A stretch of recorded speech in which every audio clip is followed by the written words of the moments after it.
In every corner of our ancient world, there are questions that refuse to die. Beneath layers of dust and time lie ruins, artifacts and whispers, remnants of civilizations that seem to defy everything we thought we knew about history, technology, and human potential. Structures carved with mathematical precision before the invention of math. Stones transported across mountains without wheels or machines. Messages etched in forgotten scripts written by hands we can no longer name. Who built them? Why? And more hauntingly, how? These aren't just gaps in our textbooks. They're gaping wounds in our understanding of the past. The kind of mysteries that don't just confuse, they challenge, they unsettle. They make us question whether history as we know it is just the surface of something far deeper. Was there a lost chapter in the human story, one buried beneath ash, ocean, or denial? Tonight, we're going to uncover it. So, sit back, relax, and let's dive deep into the most confounding ancient mysteries that science still can't explain. Beneath the restless waves of the Atlantic Ocean, somewhere between myth and memory, lies the shadow of a world long lost to time. The story begins with Plato. Around 360 BCE, in his dialogues Timaeus and Critias, the philosopher recounts a tale passed down through generations of a mighty island nation, beyond the Pillars of Heracles, what we now call the Strait of Gibraltar. Atlantis, he wrote, was a land of immense power, advanced architecture and moral sophistication, a utopia carved from concentric rings of land and sea, where golden statues shimmered in the sun and vast temples rose high above the earth. But in a single day and night of misfortune, it vanished beneath the sea. Was this merely allegory, a cautionary tale about hubris, greed, and the downfall of civilizations? Or could it be a fragment of distorted memory echoing a real event buried deep in prehistory? Archaeologists and historians have long debated the question. Some believe Plato invented Atlantis entirely to illustrate his political ideas. Others suggest he may have drawn on older Egyptian records brought to Greece by Solon, a lawmaker and traveller who visited the temples of Saya centuries earlier. According to the priests, Atlantis was already a forgotten memory. Its destruction took place over 9,000 years before Solon's time. If true, such a timeline would place Atlantis long before any known civilization, before the pyramids, before Sumer, before recorded history itself. Over the centuries, seekers and scholars have searched the globe for traces of this enigmatic world. Some point to the volcanic island of Santorini, once home to the Minoan civilization. There in the Asian Sea, a catastrophic eruption around 1600 BCE shattered the island and its people, an event eerily reminiscent of Plato's tale. Could this be the true Atlantis obscured by the veil of time and poetic license? Others look further afield, the coasts of Spain and Morocco, the submerged land masses of the Azores, or the Caribbean basin. Modern satellite imagery has revealed unusual underwater formations prompting fresh waves of speculation. Are these natural formations or remnants of ancient harbours and structures worn by millennia of tides? And then there are the more fringe possibilities, ideas often dismissed but never fully disproven. Some propose that Atlantis was part of a prehistoric global civilization connected by knowledge lost in a forgotten cataclysm, that ancient maps like the Piri race chart hint at an understanding of geography far beyond their time, that tales of a great flood found in cultures across the world may point to a shared trauma, a memory of something devastating and real. No definitive proof has ever surfaced. No ruins, no inscriptions, no unambiguous clues, and yet the mystery persists. Why does Atlantis continue to captivate us? Perhaps because it feels just barely out of reach, like a dream we almost remember, a world that could have been, or once was, just beyond the edge of our knowledge. And so, we're left with the same question that haunted Plato's readers more than 2,000 years ago. Did Atlantis truly exist?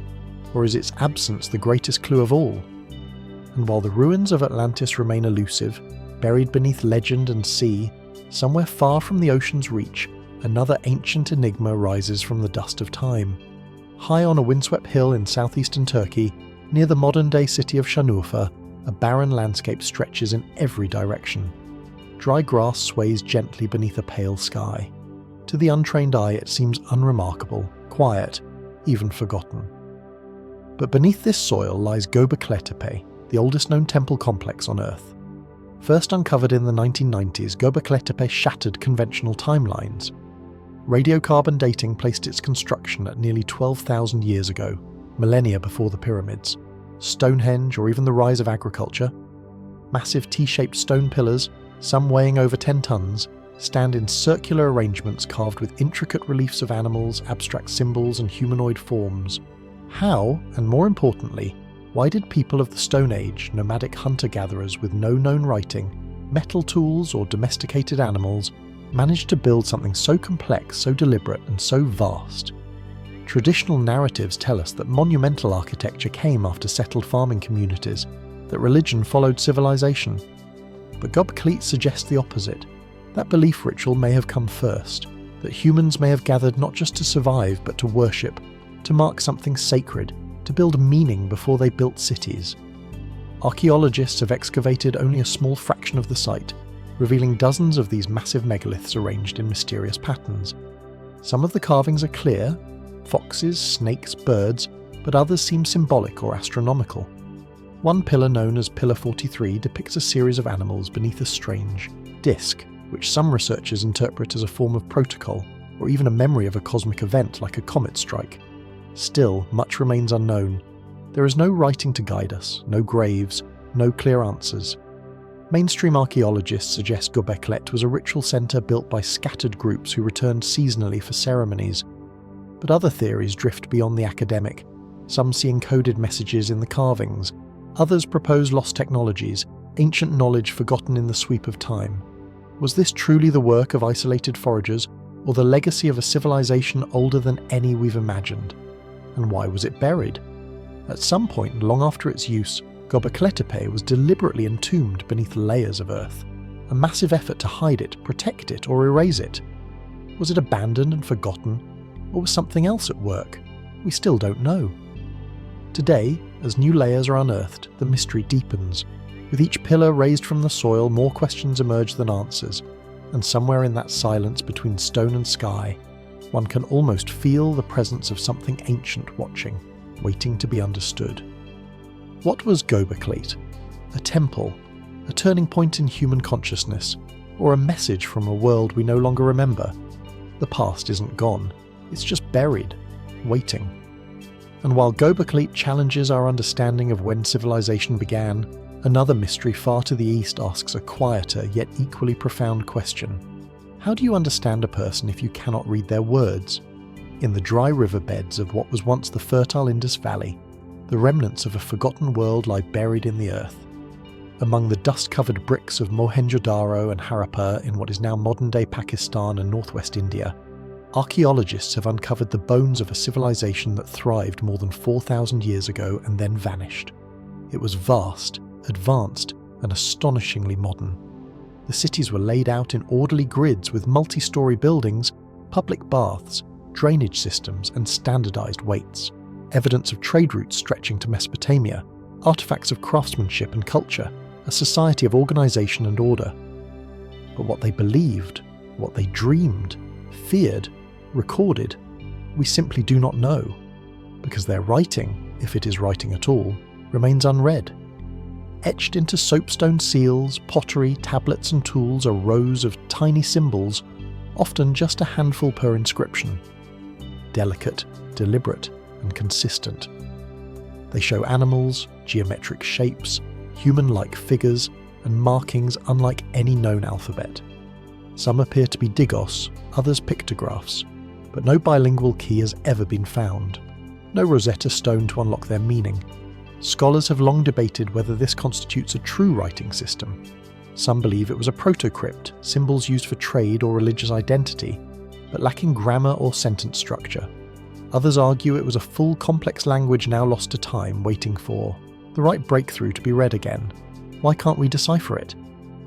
The brevity of the inscriptions offers few clues. Most are just 4 or 5 symbols long, too short for traditional linguistic analysis. The script also doesn't appear to evolve over time as other writing systems do, and because the civilization left behind no known descendants who preserved the language, it sits isolated, disconnected from the tree of written history. Speculation fills the gaps. Some have proposed that the script encoded spiritual or ritual knowledge meant only for the initiated. Others suggest it was used alongside a spoken language that has long since disappeared. There are even fringe theories that it represents an entirely different mode of communication, or that its meaning is symbolic rather than phonetic. And then there's the greatest mystery of all. What caused the civilization to collapse? Around 1900 BCE, the cities were gradually abandoned. Climate change, shifting rivers, or internal decline, no one can say for sure. And with them, the script faded too. Today, we're left with fragments, seals tucked away in museum drawers, symbols etched in forgotten stone, thousands of silent messages staring back at us across the chasm of time. What were they trying to say? Were they counting goods, invoking gods, recording history, or something else entirely? Until we can read their words, the soul of the Indus Valley remains a secret, a voice from the deep past, speaking in a language we no longer understand. And just as the Indus Valley script remains a silent witness to a forgotten tongue, some mysteries are not etched in stone at all, but hidden deep within living wilderness. For there are places on this earth where time doesn't just pass, it swallows. Vast, humid, and dense beyond comprehension, the Amazon rainforest stretches like a living ocean of green across South America. Beneath its towering canopy, sunlight barely touches the forest floor. Rivers twist and vanish into the undergrowth. The air is thick with the scent of decay and life in constant tension. It is a place of secrets, and among its most enduring is the legend of the lost city of Z. For British explorer Percy Fawcett, this wasn't just a tale, it was a calling. In the early 20th century, Fawcett ventured into the Amazon in search of a ruined city he believed had once stood deep in the jungle, an advanced civilization hidden from the eyes of the modern world. He called it simply Zed. Guided by ancient manuscripts, indigenous accounts, and the strange artifacts he encountered, Fawcett believed Z would rival the great cities of antiquity. Its people are skilled in mathematics, astronomy, perhaps even something more. In 1925, Fawcett vanished into the rainforest along with his son and a small team, never to be seen again. What happened to them remains one of the greatest exploration mysteries of the 20th century. But even more haunting is the question he left behind. Was he wrong, or simply too early? For decades, Fawcett's ideas were dismissed as fantasy, colonial delusions of grandeur, projections onto a landscape too wild and hostile for organised civilization. The dominant belief was that the Amazon, with its poor soil and extreme conditions, could never have supported a large complex society. But in recent years, science has begun to catch up with speculation.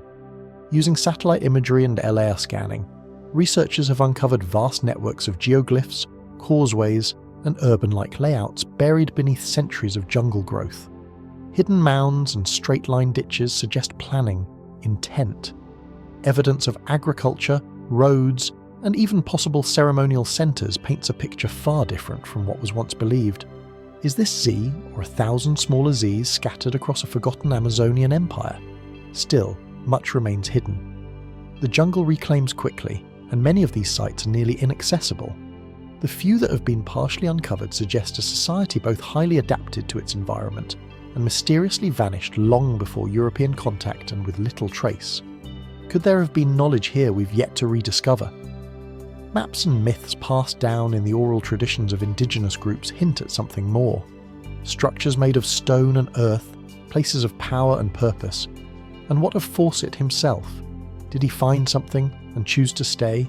Or did the forest, like the mystery, simply close around him? The lost city of Z lingers in the imagination because it speaks to something deeper, a whisper from the uncharted, reminding us that not all civilizations leave monuments. Some leave only questions, and as the dense, tangled forests of the Amazon hold whispers of vanished empires far across the ocean on the sun-baked coasts of southern Spain, another silence lingers, older than Rome, yet almost completely forgotten. Near the mouth of the Guadalupe River, where the land flattens into wide marshy plains and the Atlantic breeze carries the scent of salt and distant memory, once stood a city said to shimmer with gold. Its name was Tartessus.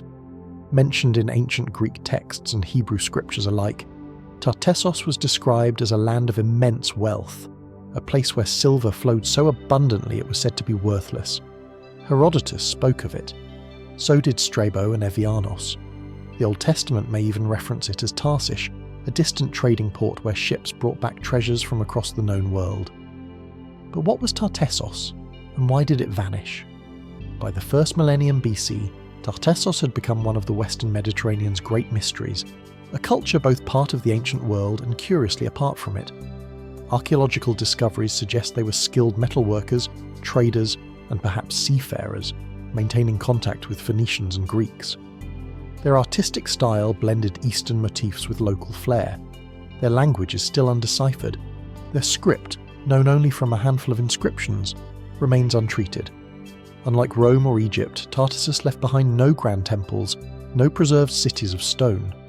What survives are fragments, ornate gold jewellery buried in tombs, river-worn stones with strange carvings, and hints of architecture now drowned beneath shifting landscapes.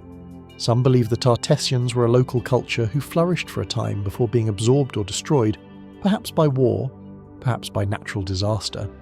Others propose more dramatic ends, a massive flood, a tidal wave, a sudden collapse of trade routes that left their cities to decay in silence. And still, there are those who draw connections between Tartessos and older myths, speculating whether this was the inspiration behind Atlantis itself, a prosperous coastal civilization vanishing suddenly, swallowed by the sea. Was Plato echoing memories of Tartessos, filtered through time and geography? Recent investigations near Dinana National Park, once part of a vast inland lagoon, have fueled speculation. Satellite imagery, ground-penetrating radar and soil analysis have revealed unusual geometric formations suggestive of man-made structures now buried in mud and silt. Could these be the remnants of Tartessos, or are they something older still? Despite decades of excavation, Tartessos remains elusive, half history, half legend. What kind of people lived there, trading silver and tin with the ancient world? What language did they speak, and what stories did they tell? Why, after centuries of influence, did they disappear so completely? The traces left behind are sparse. A few words carved into stone, a few pieces of finely worked gold in the silence of the marshes where the tides still come and go, washing over what once may have been the streets of a forgotten kingdom. Tartessos is not just a mystery of where, but why, and perhaps who. And just as the shimmering legacy of Tartessos fades into the marshes of southern Spain, we turn now to another ancient land, one whose monuments still dominate the desert, whose kings have names etched into eternity. Yet even here in the heart of Egypt, there are secrets that lie buried, secrets that defy explanation. Southwest of Cairo, beyond the familiar grandeur of the Giza Plateau, past the shadow of pyramids less visited by tourists, lies a forgotten plain near the village of Hara. To the casual observer, it appears unremarkable. Low mounds of broken stone scattered across the arid ground. But ancient texts describe something altogether different once standing here. Something vast, something unlike anything else in Egypt or the ancient world. They called it the Labyrinth. First mentioned by Herodotus in the 5th century BCE, the Greek historian claimed to have seen it with his own eyes. He wrote of a building more impressive than the pyramids themselves. 12 great courts, thousands of interconnected chambers, passageways winding through 2 immense levels, one above ground, one below. And deep within the lower chambers, he claimed, were the tombs of kings and sacred crocodiles sealed away from the world. Diodorus, Pliny the Elder, Strabo. Others echoed similar descriptions. Some say the labyrinth was a temple, others a royal archive. Still others hint at something more esoteric, a structure built not just to confuse but to protect, designed to conceal knowledge, rights or truths meant only for the initiated. And yet, despite the vividness of these accounts, no trace of it remains, or so it seems. In the late 19th century, the famed Egyptologist Flinders Petrie excavated the area around Hawara. He discovered remnants of a vast platform nearly 300 meters long, beneath which he believed the labyrinth once stood. Fragments of columns, intricate carvings, polished floors, but the structure itself was gone, dismantled in antiquity. Its stone repurposed, its halls collapsed, its history silenced. Or was it? In 2008, a team of researchers from Belgium and Egypt conducted ground-penetrating radar surveys of the area. What they found reignited interest. Beneath the surface, complex geometric anomalies, rectangular patterns suggestive of walls, rooms or corridors lie hidden under layers of sand and debris. Was this the Lost Labyrinth, or yet another forgotten structure waiting for its story to be told? Speculation abounds. Some propose that the labyrinth was a great library, housing sacred texts and knowledge from Egypt's earliest dynasties. Others believe it held records of pre-dynastic kings, or even civilizations before Egypt itself. More fringe theories connect it to Atlantis, secret societies or encoded wisdom passed down from a forgotten age. But for all the stories, all the maps and measurements and satellite images, one truth remains. No modern excavation has fully uncovered what lies beneath Har. What was the purpose of such an immense and complex structure? Why was it buried, dismantled, erased from history? And what might still lie beneath that quiet plain of stone and sand? The lost labyrinth of Egypt continues to elude us, not just physically, but intellectually. A riddle carved in stone, then swept away, waiting perhaps for the right eyes to find it again. And from the buried riddle of Egypt's lost labyrinth, we move north into the blazing sun and ever-stretching sands of the Giza Plateau. Here, nothing is hidden. The landscape declares itself openly, defiantly, as if daring the modern world to explain what it still cannot fully understand. Rising with impossible precision from the desert floor, the Great Pyramid of Giza has stood for more than 4,500 years, built for the pharaoh Khufu, or so tradition holds. It once soared to a height of 146 min, its sides aligned almost perfectly to the cardinal points of the compass, its base level to within a few sest. Constructed from over 2 million limestone and granite blocks, some weighing up to 80 tons, it is the last surviving wonder of the ancient world. And yet, its greatest wonder may be not what we see, but what we still don't understand. How was it built? That question, simple yet persistent, has never been fully answered. Conventional archaeology suggests a system of ramps, levers, and vast manpower, tens of thousands of labourers working over 2 decades. But the logistical challenges remain staggering. The precision, the scale, the internal layout, which includes sloping passageways, hidden shafts, and chambers lined with polished granite hauled from quarries hundreds of kilos away. And then there's the curious fact that no definitive blueprint, no inscriptions within the pyramid, and no records from the time of construction have ever been found. The structure in many ways speaks for itself and says nothing. Inside, the air is cool, still and heavy with a silence that feels deliberate. The grand gallery with its soaring corbelled ceiling rises steeply toward the king's chamber, a stark rectangular room that contains only a single empty stone sarcophagus. The chamber is lined with massive granite slabs so precisely set that modern engineers still debate how they were transported and placed. Above it, 5 so-called relieving chambers serve a structural purpose, but some suggest they may have a symbolic one as well. Others point to the air shafts, narrow passages leading from the king's and queen's chambers to the outside. Were they meant for ventilation, astronomical alignment, ritual? And then there is the Scan Pyramids project, a modern effort using muon tomography to peer inside the pyramid structure. In 2017, it revealed a previously unknown void, an empty space at least 30 mm long situated above the Grand Gallery. What it is or why it exists remains unclear. Another tomb, a structural anomaly, a hidden chamber untouched for millennia. Speculation inevitably extends further. Some propose that the pyramid encoded mathematical constants, the speed of light, the value of pi, the golden ratio. Others argue it served not only as a tomb, but as an energy device, a celestial observatory, or even a repository of ancient knowledge lost to history. Mainstream scholars remain cautious, but even they admit the Great Pyramid holds secrets we have yet to decipher. Why such precision? Why such an effort for a single tomb? And why does it continue to speak to something deeper within us generation after generation? The Great Pyramid does not ask for belief, it demands presence. And in that presence, one can't help but wonder, what else have we overlooked? Simply because it has always been there. And while the Great Pyramid of Giza stands as a monument to mathematical precision in the desert, halfway across the world, high in the Andes, another enigma is carved not into the sky, but into the very bones of the earth. Above the city of Cusco in Peru, where the air is thin and the mountains stretch toward a crystalline sky, lies the ancient fortress of Sacsayhuaman. Its terraces wind across the hillside like the traces of a forgotten language. Giant walls of stone interlocking with such precision that not even a blade of grass fits between them. Here the mystery is not only what remains, but how it was made. The stones are massive. Some weigh more than 100 tons, shaped with irregular angles, multifaceted faces, and interlocking corners.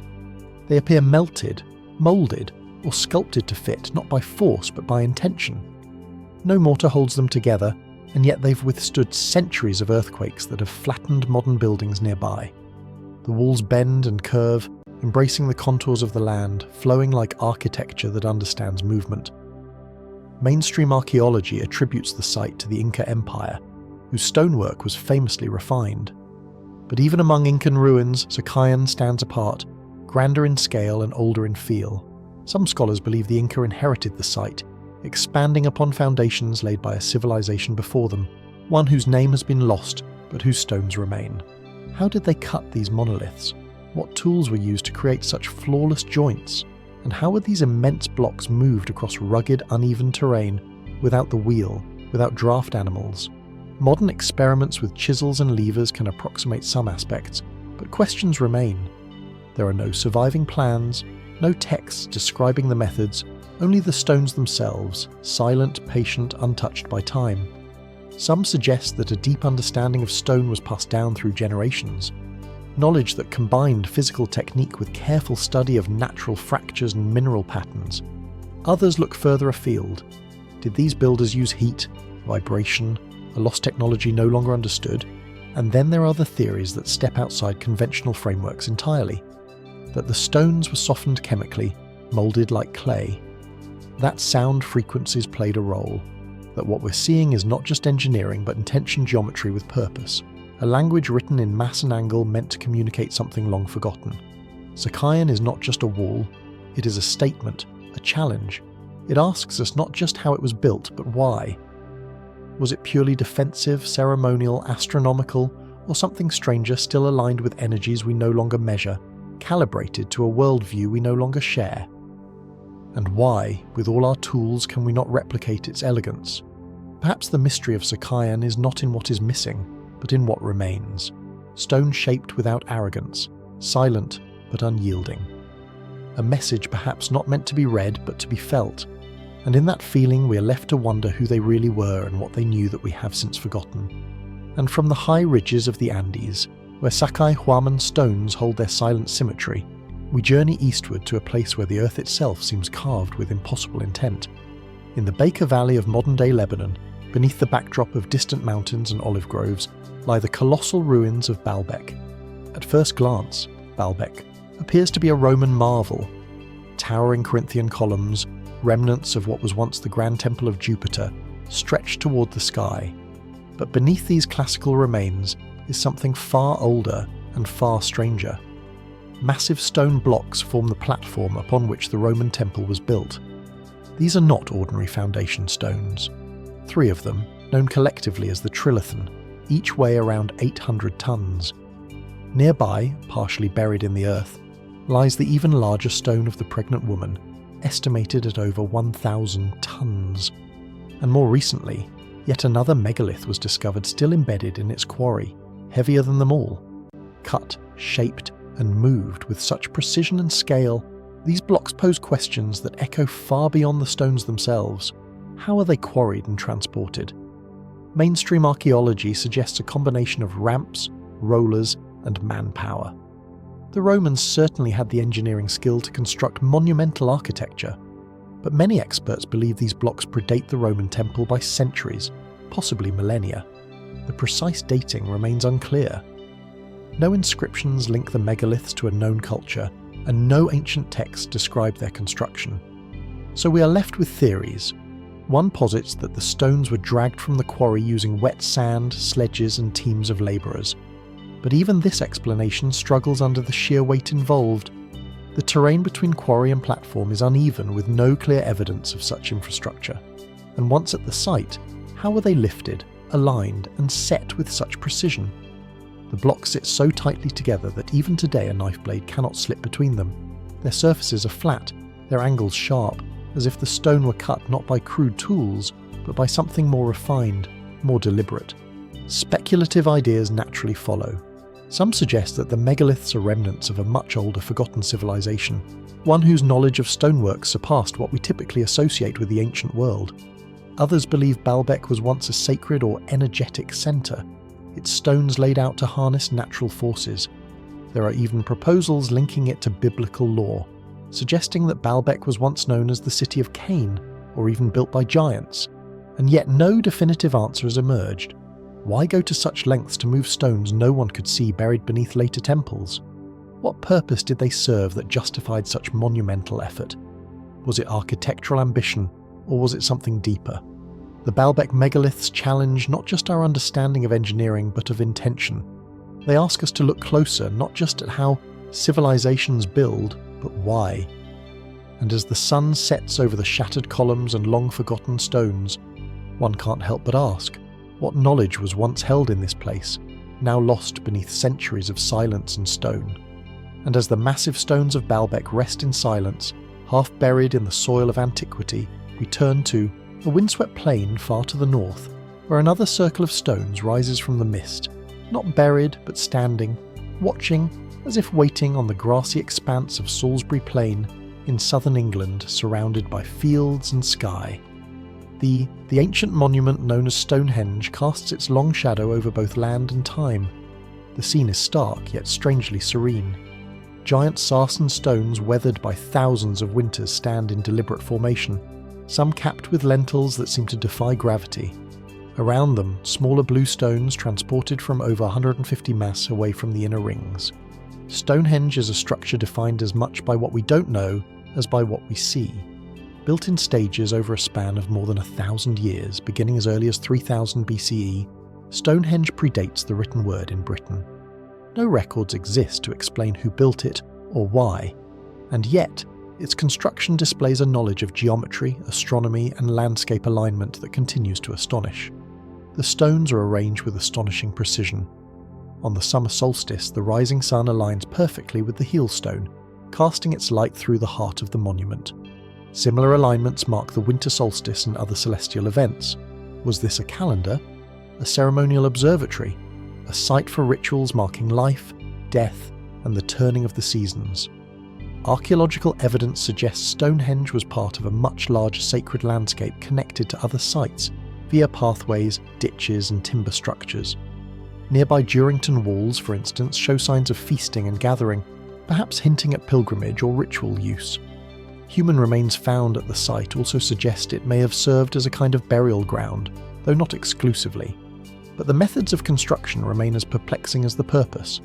How were the multi-ton stones transported across miles of countryside without wheels or draft animals? Were they dragged, rolled, floated along rivers? And once there, how were they raised into place, some standing over 20 feet tall? Traditional explanations point to ingenious engineering and collective labour. Yet the effort involved spanning generations suggests something more than practicality, something deeply symbolic. And so speculation steps in. Some propose Stonehenge was a site of healing, its stones believed to hold mystical properties. Others suggest it marked a connection between the heavens and the earth, an ancient astronomical computer of sorts. Fringe theories go further, imagining lost civilizations, extraterrestrial contact, or forgotten energies encoded in stone. Whatever the truth, one thing is certain. The builders of Stonehenge were not primitive. They were deliberate, visionary. Their stones still stand where they placed them, enduring wind, time, and uncertainty. Why did they build it? What did they see when they looked to the sky? When they stood in the centre, surrounded by giants of their own making? Stonehenge offers no easy answers, only the quiet, haunting certainty that we're not the first to wonder. And just as the stones of Stonehenge reach upward, aligned with the cycles of sun and season, deep in the desert of Upper Egypt, a different kind of mystery lies below the surface, hidden in shadow, carved into the bedrock, as though it were never meant to be seen by the world above. Tucked behind the grand temple of Seti the Fern in Abydos, partially submerged and often overlooked, stands the Oyeron, a subterranean monument whose design and construction continue to puzzle archaeologists and historians alike. Unlike the refined elegance of nearby iconic temples, the Osirian is stark and imposing.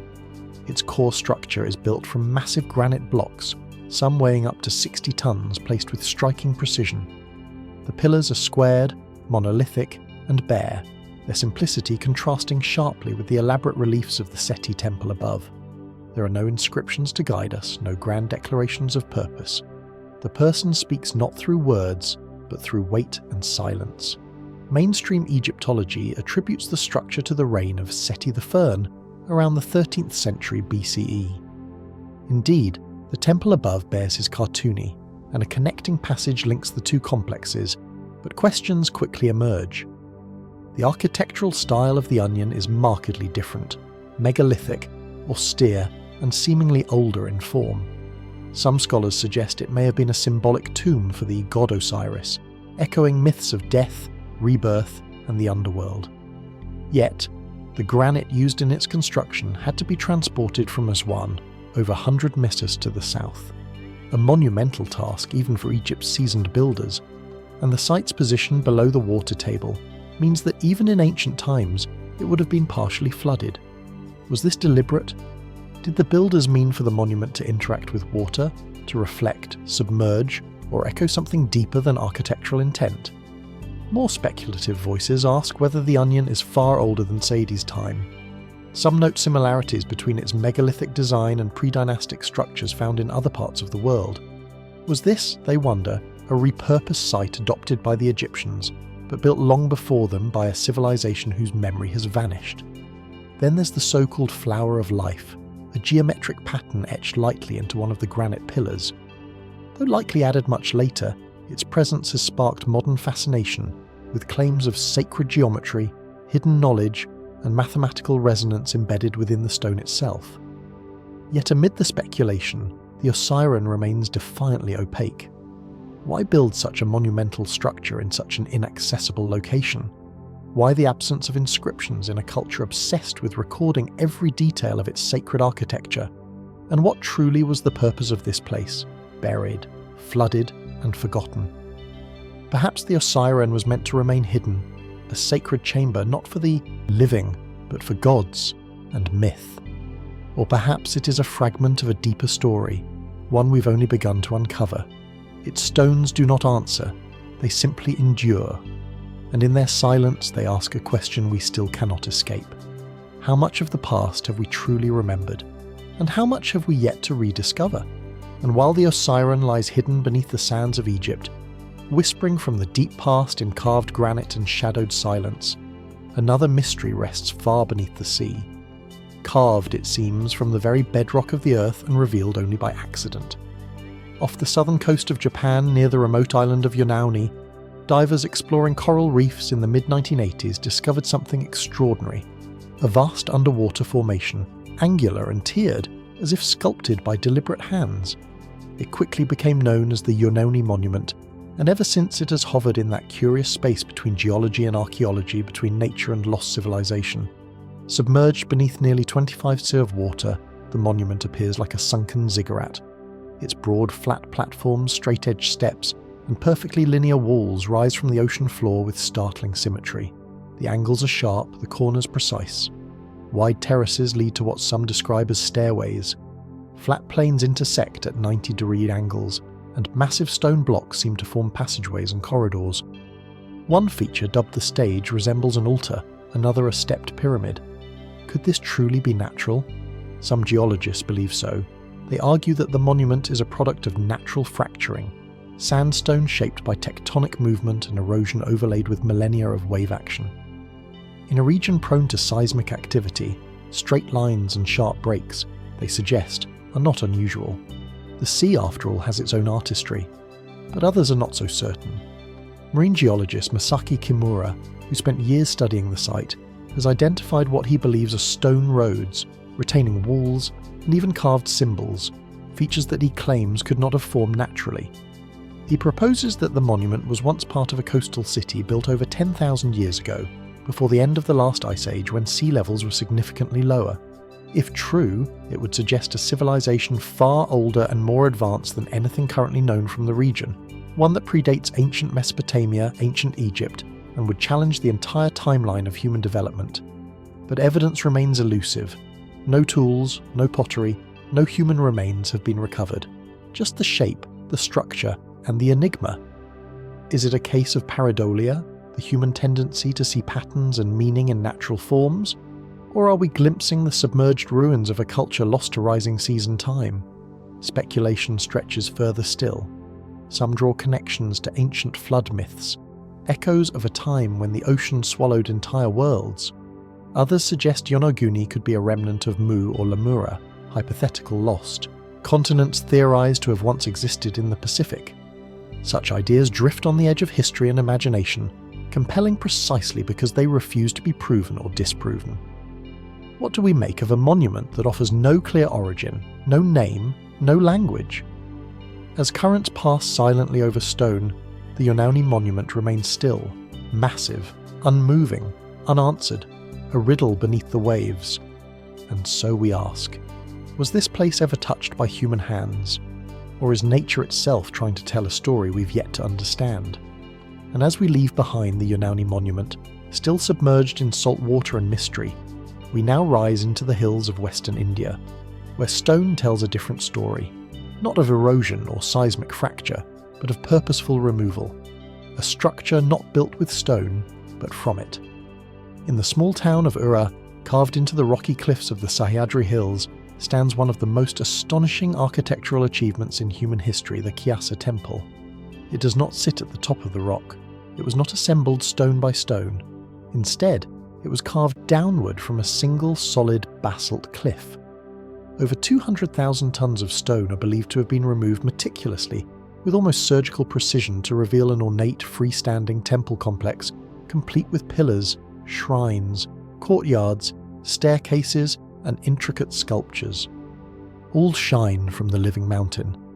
Dedicated to Lord Shiva, Kyasa is part of the larger caves complex, which includes over 30 monasteries and temples, Buddhist, Hindu, and Gon, all carved into the same vertical rock face. But Kyasa stands apart not only in scale but in complexity. Conventional accounts attribute the temple to the 8th century Rashtrakuta king Krishnadhan who, according to inscriptions, commissioned its construction. But here the timeline invites questions. Some estimates suggest the excavation and carving would have taken centuries, even with an army of artisans working year-round. Yet legend holds that it was completed in a fraction of that time. 18 years, according to some stories. Is that even possible? How were ancient craftsmen able to plan such a precise excavation from the top down, without modern tools, blueprints, or machinery? A single miscalculation, one angle slightly off, one pillar placed incorrectly, and the entire structure could have collapsed or been rendered unusable. And then there are the details. Sculptures of deities and mythological scenes wrap around the temple walls, fluid, expressive, alive with movement. Elephants appear to support the temple's base, columns rise with perfect symmetry, chambers echo with balance. All this was carved not as assembled pieces but as a single continuous creation. There are no joints, no seams, only stone shaped by human vision and perhaps something more. Some have speculated whether ancient builders possessed forgotten techniques, acoustic tools, or methods of softening stone.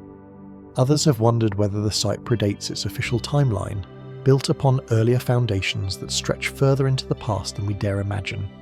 No written records remain to explain how it was done, no detailed plans, just the monument itself towering in silence, untouched by time. Was it pure devotion that guided the hands of its makers?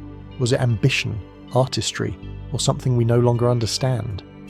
The Kyasa temple offers no answers, only awe, and as light falls through the high walls of the carved courtyard, one is left to wonder, is this the legacy of extraordinary craftsmanship, or a message from an age of mastery we have yet to rediscover?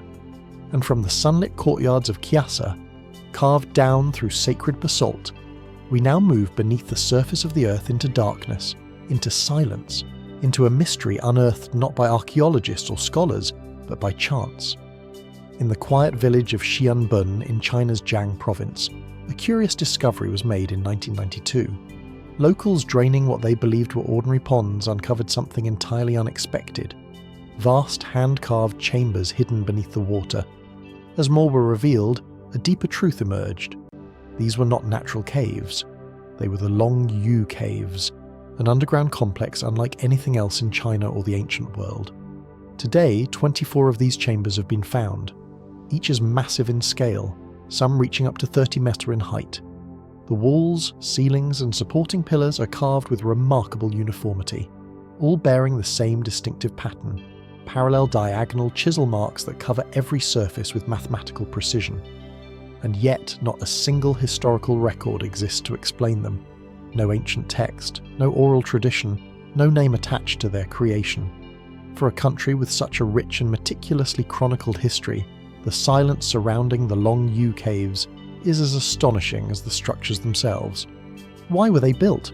Who created them? And how, with tools believed to be available at the time, were such enormous spaces excavated so flawlessly? Conservative estimates suggest over 1 million cubic meters of stone were removed by hand and with no trace left behind. There are no signs of where the debris was taken, no nearby spoil heaps, no supporting infrastructure. The logistics of such an operation even today would be daunting. Mainstream theories propose they may have been ancient storage sites, underground shelters, or even tombs, though no human remains, artifacts or markings have ever been found within. Others suggest they may have had ceremonial purposes or were part of an ancient engineering experiment lost to time. Still, the mysteries persist. Why the uniformity? Why the sheer scale and effort, if not for something of great significance?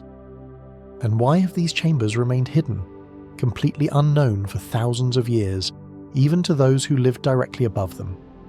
More speculative voices suggest the caves may be older than we think, constructed by a civilization long vanished, perhaps one whose history was never recorded or was deliberately erased. Some draw comparisons to other megalithic sites around the world, wondering if there could have been a forgotten era of global knowledge, a time when stone and silence spoke louder than words. There is no evidence for this, but there is also no evidence against it. The Long Yu Caves remain among the most perplexing man-made structures ever found, not because of what they contain, but because of what they don't. No inscriptions, no artifacts, no narrative, just carved stone, flawless symmetry, and endless silence. And so the question lingers: were these halls shaped by ritual, by necessity, or by hands guided by a purpose we can no longer comprehend? Whatever the truth, one thing is clear. Beneath the soil of a quiet Chinese village lies a story we still haven't begun to understand. And as the Long Yu Caves retreat into the quiet of the earth, a new mystery rises from the depths of the sea, a riddle not carved into stone but crafted from metal and gears. In the warm waters off the coast of the Greek island of Antitha, divers in 1901 recovered an object that would forever change our understanding of ancient technology. What they found was a corroded and fragmented mechanism now known as the Antithera mechanism, a device so complex that it would remain largely incomprehensible for decades. At first glance, the object seems unremarkable, just a collection of bronze gears corroded into what appears to be a haphazard pile of scrap metal. But upon closer inspection, the structure begins to reveal a hidden intricacy. The gears, precise and finely crafted, are arranged in a way that suggests an advanced understanding of mechanics and astronomy. Some of the teeth on the gears are so small and fine that only modern tools could replicate their precision. Today we understand that the Antithera mechanism is an ancient analog computer designed to predict the movements of the stars, planets, and even the cycles of the moon. It is believed to have been built around 100 BCE, though its design and function point to a sophistication far beyond what was thought possible for the time. The device contains a system of 30 interlocking bronze gears, housed in a wooden frame the size of a shoebox. It is thought to have been used for tracking astronomical events, perhaps to predict eclipses or the positions of the planets, and might have been part of a larger tradition of Greek technological innovation. It's one of the earliest known examples of geared mechanisms, a technology that would not resurface in Europe until the Middle Ages over 1,000 years later. But while its function has been partially understood, many questions remain unanswered. How did the ancient Greeks develop such a device? And why?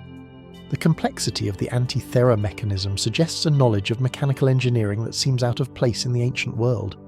Was it the product of a singular genius, or part of a long-lost tradition of scientific discovery whose knowledge has been lost to time? Some speculate that the mechanism was not just an astronomical tool, but a navigational aid guiding ships through the starry sky, allowing sailors to track time and their position in the vast Mediterranean. Others suggest it was a form of ancient computing used to calculate and map not just the heavens, but perhaps a deeper, more hidden understanding of time itself. The biggest mystery, however, may lie in the question of its origins. The device is incredibly sophisticated, yet no other examples of similar technology have been found in the ancient world. Was the Anti-Thera mechanism a product of an isolated advanced civilization? Or was it the result of knowledge passed down from a lost or forgotten tradition? Some even entertain the possibility of influence from a civilization far older than the Greeks, perhaps one whose advancements were erased by time, war, or natural disaster. How could such knowledge, so advanced for its time, be lost to history, only to be rediscovered a century ago? And what does the existence of the other mechanisms say about the true capabilities of ancient civilizations? We are left to wonder, was this device an anomaly, or a glimpse into a forgotten age of scientific brilliance buried beneath layers of history awaiting rediscovery? The Anti-Thera mechanism continues to ask questions it cannot yet answer. And from the intricate gears of the Anti-Thera mechanism, we turn our gaze eastward toward an object so simple in appearance, yet so enigmatic in its implications that it has challenged our understanding of ancient technology for over a century. In the heart of Iraq, just outside the city of Baghdad, a small but curious artifact was unearthed in 1938 by an archaeologist named Wilhelm Koig. What he found was a clay jar, not unlike many other pottery vessels found in ancient digs. But inside this jar, nestled among its contents, was a small copper cylinder along with an iron rod and a cork. Together, these elements formed a simple yet intriguing device. It was quickly dubbed the Baghdad Battery. At first, the object seemed unremarkable, just another relic from the distant past. However, as Koig and later researchers began to study it, something remarkable began to emerge. It appeared that this ancient jar might have once functioned as a rudimentary galvanic cell, a primitive battery. The mechanism was simple but effective. When filled with an acidic solution like vinegar or wine, the copper and iron components would react chemically to produce a small electrical current. This would have created a mild electrical charge enough to be used in rudimentary electrical applications. The implications were profound. If the Baghdad battery was indeed a form of battery, it would predate the invention of the electric battery by more than 2,000 years. A feat of technology that was not seen again until the 18th century, with Alejandro Volta's invention of the modern battery. But the questions soon piled up. What was the battery used for? There is no record or written documentation explaining its purpose. Some researchers believe it could have been used for electroplating, an ancient method of coating objects with thin layers of metal. Others have suggested it might have had religious or ceremonial uses, possibly generating a small electrical shock to induce a trance-like state, or as a form of divine power. More speculative theories propose that the Baghdad battery was used for something far more extraordinary, such as serving as a power source for unknown devices, or perhaps even as a tool for medical procedures like cauterizing wounds. Still, others suggest that the knowledge required to create such a device was part of a lost or forgotten science hidden from history. But if the Baghdad battery was indeed an electrical device, why did it not evolve into a widespread technology in the ancient world? Why was it forgotten for millennia? The artifact raises as many questions as it answers. Could it be that this was just a singular, isolated instance of early experimentation with electricity? Or could there have been more advanced devices hidden beneath layers of history, their knowledge lost to time, war, or neglect? And if this was a battery, what other technologies were the ancient civilizations capable of but failed to pass on? The Baghdad battery with its simple design remains an enduring mystery, a small artifact that has sparked debates over the true technological prowess of ancient cultures. It leaves us to wonder what else might have been discovered in the ancient world, knowledge and innovation that has yet to be uncovered or has been deliberately concealed. The answer, like so many ancient mysteries, remains just out of reach. And as we leave behind the Baghdad battery, a tool of ancient electrical wonder, we now turn our attention to something far more delicate. An object so small yet so charged with mystery that it has sparked decades of debate among archaeologists, engineers, and theorists alike. In the sands of Saqqara, an ancient necropolis just south of Cairo, a peculiar discovery was made in 1898. During an excavation of a tomb belonging to the Middle Kingdom of Egypt, a small, intricately carved object was found. A bird-like figure, its wings spread wide as if preparing for flight. The object, made of wood and with traces of gold leaf, was initially assumed to be a simple ornament or a model of some kind. But over time it would come to be known as the Saqqara bird, and it would come to symbolize one of the most perplexing mysteries of ancient technology.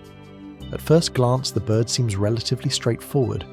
Its form is clearly inspired by a bird in flight with long pointed wings and a body tapering to a beak. It's a striking piece, expertly crafted. But what draws the most attention is something that doesn't seem to fit. Two small, carefully placed holes at the back of the figure. When scholars began to study the Saqqara bird more closely, they realized that these holes were not random. They appeared to be functional, perhaps part of a larger system designed to interact with wind or air currents. Some speculated that the object was not just a simple ornament, but a model of flight, perhaps even a scale model of an ancient aircraft. Others thought it might have been a symbolic representation of flight, linking it to Egyptian mythology, where birds were often seen as symbols of the soul's journey to the afterlife. But things took an even more curious turn when engineers curious about the bird's potential aerodynamics began to experiment with it. Some claimed that if the Saqqara bird were mounted on a rod or a string and released from a certain height, it would glide through the air in a manner resembling the flight of a plane. The bird in these experiments appeared to have some aerodynamic properties, suggesting that its ancient creators might have understood concepts of flight and air movement in ways that defied conventional historical knowledge. Was this just the result of artistic inspiration, or did it suggest something far more extraordinary? Could this small artifact actually be a prototype for flight? Was it a symbolic object, a talisman of the heavens, or could it represent an ancient attempt to harness the forces of air and lift? The possibilities seem endless. Mainstream explanations focus on the Saqqara bird being a simple model or toy, perhaps even a ceremonial object related to Egyptian beliefs about flight or the afterlife. But the debate doesn't stop there. Some have proposed that the bird was a functional flying model, perhaps a distant ancestor to the gliders of later centuries, lost to history until modern archaeology unearthed it. Others point to the absence of clear evidence for such technology in ancient Egypt, suggesting that it was more likely an artistic or religious symbol, rather than a practical tool. Yet, despite the many theories, there is no definitive answer. No inscriptions or written records explain the bird's purpose, and no other similar objects have been found in such a context. As a result, the Saqqara bird has remained a riddle, a tantalizing glimpse into an ancient world that might have understood flight in ways that we have yet to fully comprehend. What if the ancient Egyptians possessed knowledge or tools that we have long forgotten? What if this bird was part of a broader tradition of flight experimentation, lost to the sands of time? Or was it simply a product of ancient imagination, far more symbolic than practical, crafted to honor the gods and the mysteries of the sky? As the Saqqara bird rests in the museum today, its wings spread wide in stillness, it invites us to ask, what other secrets might be hidden in the artifacts of the past, waiting for us to unlock them, one mystery at a time? And as the Saqqara bird flutters silently in the museum, suspended in time, another mysterious object stirs from the depths of the ancient world, one not found on museum shelves but buried beneath the earth in a remote corner of China. Here in the mountains of Bayan Karula, a discovery would be made in the 1930s that has captivated researchers, dreamers, and conspiracy theorists for decades. The object in question is known as the Dropa stones. Small round discs, each no larger than a dinner plate, are found hidden in a series of caves in the Bayan Karula mountain range, which straddles the border between China and Tibet. At first glance, these stones appear unremarkable, rough, ancient, and worn by time. However, it is the markings etched into their surfaces that have caused such intrigue. Each stone bears a series of spiral grooves spiraling inward toward the centre, resembling a kind of writing or code. The story of the Dropa stones begins with a group of archaeologists led by Dr. Ki Put, who in 1938 unearthed these strange discs from the caves. According to the accounts, the stones were unlike anything previously seen. When researchers tried to decipher the markings, they were met with frustration. The symbols did not resemble any known script or language. But it wasn't just their design that raised eyebrows, it was the stories surrounding their discovery. Local legends spoke of an ancient extraterrestrial encounter that the Dropa people, a mysterious tribe living in the region long ago, had been visited by beings from the stars. The stones, it was suggested, were a form of communication left behind by these visitors. Some speculated that the grooves on the stones were not just writing, but a star map guiding their visitors back to the distant world from which they had come. Further intrigue emerged when researchers noticed that despite the apparent age of the stones, their material was unlike any typical stone used by humans of that era. The Dropa stones were composed of a metal alloy unknown to the local region, and their smooth, polished surfaces were far more refined than would have been possible for the tribe's people who supposedly created them. Were these truly ancient artifacts, or could they have come from somewhere else entirely? Some interpretations suggest that the markings might represent a form of proto-porting, an ancient communication system not yet recognised by modern linguists. Others have gone further, suggesting that the grooves may be a form of binary code, similar to the type of encoding used in modern computers. A striking connection to the idea that the stones may have been tools or records left by a far more advanced civilization, potentially from another world. Mainstream scholars, however, are far more sceptical. Many dismiss the idea of extraterrestrial involvement, suggesting that the stones could simply be an ancient undeciphered script from a lost culture.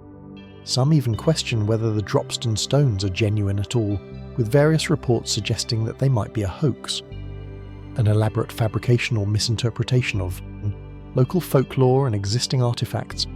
Yet despite the controversies, the mystery persists. No definitive answers have ever emerged, and the Dropa stones remain largely unexplained. Where did they come from? Who left them behind? And why were they simply the product of a lost culture? Or is there something far stranger at play? The stones are held in private collections, hidden from public view, their secrets locked away until someone someday might finally decode their message. What if the Dropa stones are not just relics of an ancient civilization, but a key to a far larger mystery? A puzzle left by a forgotten people, or perhaps from a world beyond our own. In the quiet of the mountains, where the wind whispers through the trees, the answer may still be waiting to be uncovered. And as the mysteries of the Dropa stones continue to echo with whispers of the unknown, another enigma surfaces from the depths of time. This one hidden not beneath the earth, but found within it, embedded in the layers of a world much older than we might have expected. In London, Texas, during the summer of 1934, a curious discovery was made by a couple exploring a small creek bed near their home. While collecting rocks, they stumbled upon a strange object embedded in a piece of limestone, partially buried in the earth. At first, they mistook it for an odd-shaped rock, but upon closer inspection, it revealed itself to be a wooden hammer, still remarkably well preserved. The hammer was like no other. Its wooden handle had partially decayed over the millennia, but the iron head remained intact and sharp. What caught the attention of the local researchers and geologists was not just the preservation of the hammer, but the strata in which it was found. Deeply embedded within Cambrian rock, a formation estimated to be over 500 million years old. The implications were immediate and profound. Modern tools made of metal were not supposed to exist 500 million years ago, long before the rise of human civilization, let alone tools used by such civilizations. This hammer, seemingly anachronistic, posed a serious challenge to the established timeline of human history. Mainstream explanations suggest that the hammer is simply an artifact of a more recent time, possibly dropped into the rock formation by human activity or natural processes.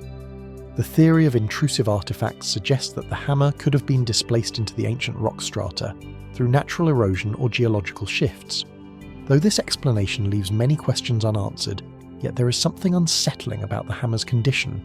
Despite being buried in ancient rock, the iron head shows no significant signs of corrosion that would be expected from such an exposure to the elements over millions of years. The craftsmanship of the handle, though worn, suggests a level of sophistication that does not align with primitive tools from the Cambrian period. The wood itself is consistent with materials used in historical toolmaking, not ancient forms of life.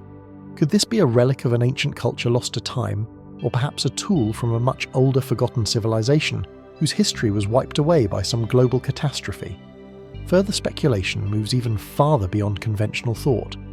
Some theorists propose that the hammer may have been made by extraterrestrials, suggesting that such tools could have been brought to Earth from another planet. Others entertain the possibility that the hammer is part of a lost advanced civilization, one whose presence on Earth predates everything we know, perhaps even older than the dinosaurs themselves. Could this artifact be a clue to a forgotten epoch? Or even a timeline where human or non-human intelligence existed long before we believed? Still, no conclusive evidence supports these more speculative theories. The hammer's existence remains one of the most debated and mysterious finds in the field of anomalous archaeology. Why would such a tool be found in rock so old? What kind of civilization could have created it? And why, despite its incredible age, does it show no sign of being the product of something far older than human history? As the hammer rests in the collection of a local museum, it continues to question our understanding of history, time, and the forces that shaped our world. Its simple, sturdy design remains as a silent witness, one of many artifacts scattered across time, each one inviting us to ask what else is hidden beneath the layers of earth waiting to be discovered. And as the London hammer rests in its quiet, timeless mystery, another curiosity lies in the heart of Egypt, where ancient stone carvings and hieroglyphs speak not of gods and kings, but perhaps something far more extraordinary, an unexplained phenomenon that stretches the boundaries of our understanding of the ancient world. In the Temple of Hathor at Dendera, a vast complex dedicated to the Egyptian goddess of love, music and motherhood, one carving has captured the attention of historians, engineers and conspiracy theorists alike. It depicts what appears to be a light bulb, an intricate, almost modern-looking device held aloft by two figures in a scene that seems far out of place in an ancient temple. The Dendera light, as it has come to be known, is found on the ceiling of one of the temple's inner chambers. The carving shows a serpentine object, which some interpret as a cable or wire connected to the base of a bulb-shaped structure. The bulb is held by two figures who appear to be performing some sort of ritual, their hands reaching toward the object which seems to glow. At first glance, it might seem like an ordinary symbolic representation, a metaphorical depiction of the sun, light, or divine illumination. After all, the Egyptians were known for their rich symbolism, and their gods were often associated with the sun and light. However, what stands out is the uncanny resemblance of this object to a modern electric light bulb, an object that would not be invented for thousands of years. This depiction has led some to ask, could the ancient Egyptians have had access to electrical technology long before its discovery in modern times? Mainstream Egyptologists dismiss this idea, explaining the carving as a stylized symbol of creation, or the divine light of the gods, interpreting the light bulb as nothing more than an artistic representation of the sun's rays or spiritual enlightenment. According to this view, the serpent may represent the sun god Ra, and the figures may simply be engaging in a symbolic act of connecting to divine power, not electricity. Yet, the theory of electrical technology in ancient Egypt is far from easily dismissed. Some alternative theorists point to the seemingly modern design of the object and suggest that it may represent an actual electric light source, possibly something akin to the arc lamps used in early electric lighting. Could the ancient Egyptians have known of such technology, using it for ceremonial purposes, perhaps as part of a secret or lost tradition of scientific knowledge? Others speculate that the Dendera light is part of a broader pattern of lost ancient technologies, perhaps linked to an advanced civilization that predates Egypt's dynastic period, one capable of harnessing power far beyond what we know. Could this civilization have used electricity in rituals, perhaps in their temples or tombs, to create light in a time when the world relied on torches and lamps? Such ideas are of course highly speculative, with no concrete evidence to support them. The lack of any physical artifacts associated with this supposed technology leaves the question hanging, and as is often the case with ancient mysteries, speculation can only go so far without more proof. So we are left to wonder, could this ancient symbol of light truly represent something far beyond the capabilities of the people of Egypt? Or is it simply a metaphor for divine illumination, an idea of light as a symbol of spiritual power? As the carvings on the temple walls remain unchanged, the Dendera light continues to glow in the minds of those who question what might still be hidden in the depths of ancient history.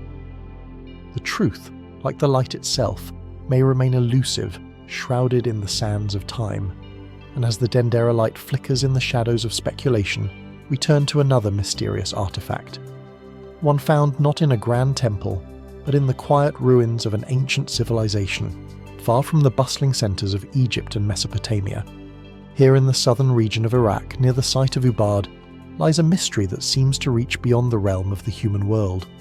In the early 20th century, excavations at the ancient settlement of Ubad uncovered a series of small figurines, intricate hand-carved sculptures that seem to defy easy classification.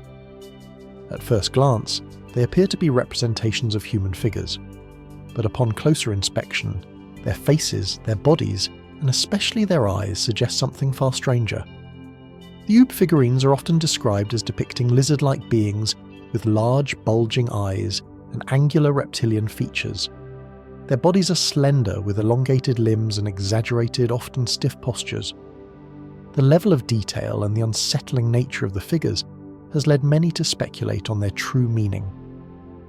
The figurines are believed to date back to the Ubadi period, a time that stretched from around 5000 BCE to 4000 BCE, long before the rise of the Sumerians and the great civilizations of Mesopotamia. The Ubadi culture itself remains somewhat enigmatic with little recorded history. What is known is that these early people were skilled in pottery, agriculture and craftsmanship, and their society laid the foundations for the more well-known cultures that followed. But what are we to make of these lizard men? Mainstream archaeologists have suggested that the figurines are simply stylized representations of humans, perhaps created for religious or ritualistic purposes. Some believe that the exaggerated features of the figures, such as their large eyes, may have been intended to symbolize spiritual vision or a connection to the divine, drawing on the human tendency to imbue objects with symbolic meaning. However, the reptilian features of the Ub figurines have sparked alternative theories that venture far beyond conventional interpretations. Some have speculated that these figures represent extraterrestrial beings, suggesting that ancient cultures may have encountered or been influenced by alien visitors. This theory draws upon the idea of ancient astronauts, the hypothesis that advanced beings from other planets visited Earth in prehistory, leaving behind clues in the form of strange artifacts, symbols and structures. Other theories have pointed to the possibility that the Ubade lizard men could be representations of an ancient forgotten race, perhaps even a species of humanoid reptilians whose presence on Earth has been lost to time. In this view, the figurines would not just be symbolic but could reflect an actual physical race of beings that coexisted with early humans or perhaps even interacted with them. Still, no evidence has been found to substantiate any of these more fantastical claims. The figurines themselves remain the only clues to whatever mystery lies behind their creation. And with no accompanying written records to provide context, their true purpose remains as elusive as ever. What were the Ub people trying to convey with these strange otherworldly figures? Were they meant to honour a forgotten god? Or were they perhaps shaped by a culture's contact with something far beyond our understanding? And why, out of all the possible forms of life, did they choose to craft beings with such reptilian features? The Ubad lizard men figurines are more than mere artifacts. They are fragments of a forgotten world, still standing in silence, waiting for us to interpret their meaning. Whatever the truth behind them, one thing is certain. They raise more questions than answers, leaving us to wonder if the mysteries of the past may be stranger than we can imagine. And as the cubade lizard men figurines stand frozen in their strange and silent mystery, another ancient object calls to us from the depths of history, a simple yet incredibly significant artifact that has sparked questions not just about the past, but about the very foundations of human civilization. In the highlands of Bolivia near the shores of Lake Titicaca, a mysterious bowl was discovered in the 1950s, one that would come to be known as the Fuente Magna Bowl. It's a beautifully crafted ceramic bowl about 30 centimeters in diameter that stands out not for its artistry, but for the script etched into its surface. The symbols carved into the bowl are unmistakably Sumerian ununiform, one of the earliest systems of writing known to humanity, used by the ancient Sumerians in 350 Mesopotamia around 3000 BCE. Yet the problem is this: the Fuente Magna Bowl was found in South America, a continent far removed from the ancient world of Sumatra. The bowl's age, style, and the language of the inscriptions suggest that it may have originated over 5,000 Arstenstem from where the Sumerians once thrived. How then did this Sumerian script appear on a bowl found in the heart of the Andes? Mainstream scholars are cautious about embracing such an extraordinary claim. The bowl is believed to date back to the Tiwanaku culture, which flourished in the Andes around 1000 BCE, long after the Sumerians had developed their cuneiform writing system. One explanation is that the bowl could have been a piece of trade, a ceremonial object passed between distant cultures, possibly as an artifact of exchange. This theory suggests that the Tiwanaku people may have had contact with the ancient Sumerians or their descendants, although no evidence of such contact has been found. However, the mystery deepens. When the Fuente Magna bowl was first examined, experts noted not only the presence of Sumerian symbols, but also Proto-Sumerian symbols, older forms of ununiform that predate the Sumerian civilization itself. This raises the possibility of an even earlier, more ancient connection between the Americas and the Old World, a theory that challenges the conventional understanding of ancient history. Some theorists suggest that the Fuente Magna bowl might be a remnant of an ancient lost civilization, one that had the ability to traverse great distances across the oceans, connecting distant cultures long before such voyages were thought possible. Could it be that the ancient people of the Andes were in contact with the civilizations of the Near East, possibly even before the rise of the Sumerians? Others proposed that the script could have been adopted and adapted by the Tiwanaku people, who may have developed their own version of cuneiform for ceremonial purposes, much as other ancient cultures adopted foreign symbols for their own uses. And still, there are those who entertain even more speculative possibilities, such as the theory that the Fuente Magna bowl is evidence of a pre-Columbian transoceanic voyage where ancient civilizations from Mesopotamia or other regions sailed to the Americas and left behind cultural remnants, perhaps unknowingly or intentionally. No matter the theory, the Fuente Magna bowl raises questions about the flow of knowledge and culture in the ancient world. Was the flow of civilization truly as isolated as we've been led to believe? Or were the connections between distant peoples more complex than we realise? The bowl rests in a museum today, its surface still holding its secrets, its inscriptions unreadable in full. As we look upon it, we are left to wonder, was it simply a trade item, a symbol of cultural exchange? Or is it a piece of evidence that points to a far older, far more interconnected world than we have ever known? What stories might yet be hidden beneath the surface of this ancient artifact, waiting to be told? And as the Fuente Magna bowl whispers its cryptic origins from the depths of the Andes, another enigma unfolds, a mystery bound not in stone or clay, but in paper, ink, and an untranslatable script. In the early 20th century, a rare and bewildering manuscript was brought to light in the rarefied halls of a private library known as the Voynich manuscript.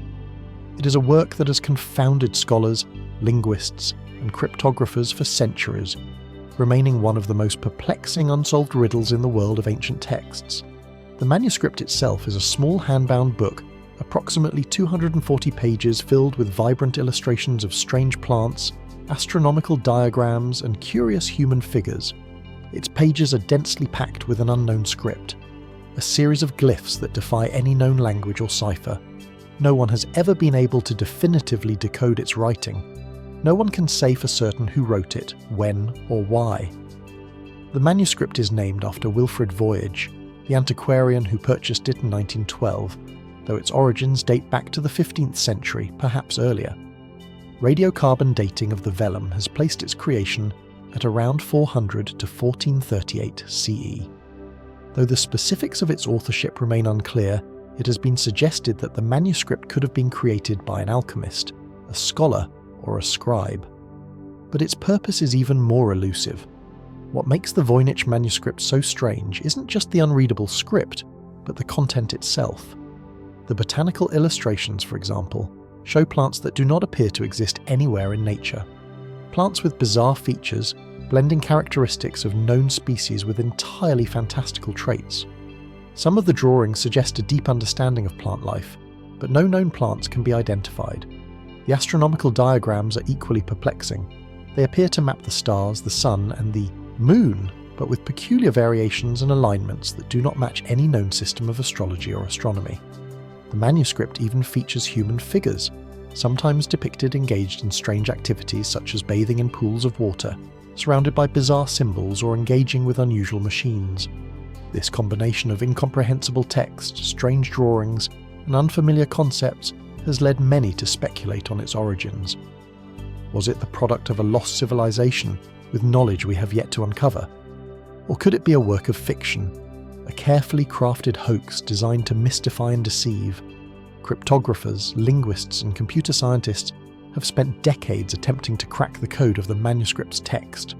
Some believe that it is a constructed language, perhaps designed for a secret society or for a ritualistic or religious purpose.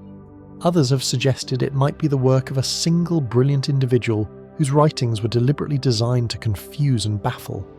More speculative theories suggest that the Voyic manuscript is not human in origin at all, that it could be an alien language, a message from extraterrestrial beings left for humanity to decipher. Despite decades of intense study, the manuscript resists all attempts at translation.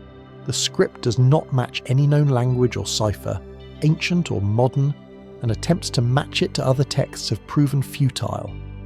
Some cryptographers have even used artificial intelligence to try and identify patterns in the text, but no one has yet cracked its code.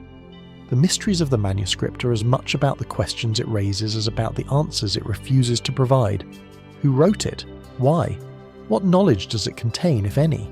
Could it be an ancient code, a map to hidden wisdom, or a lost chapter of human history?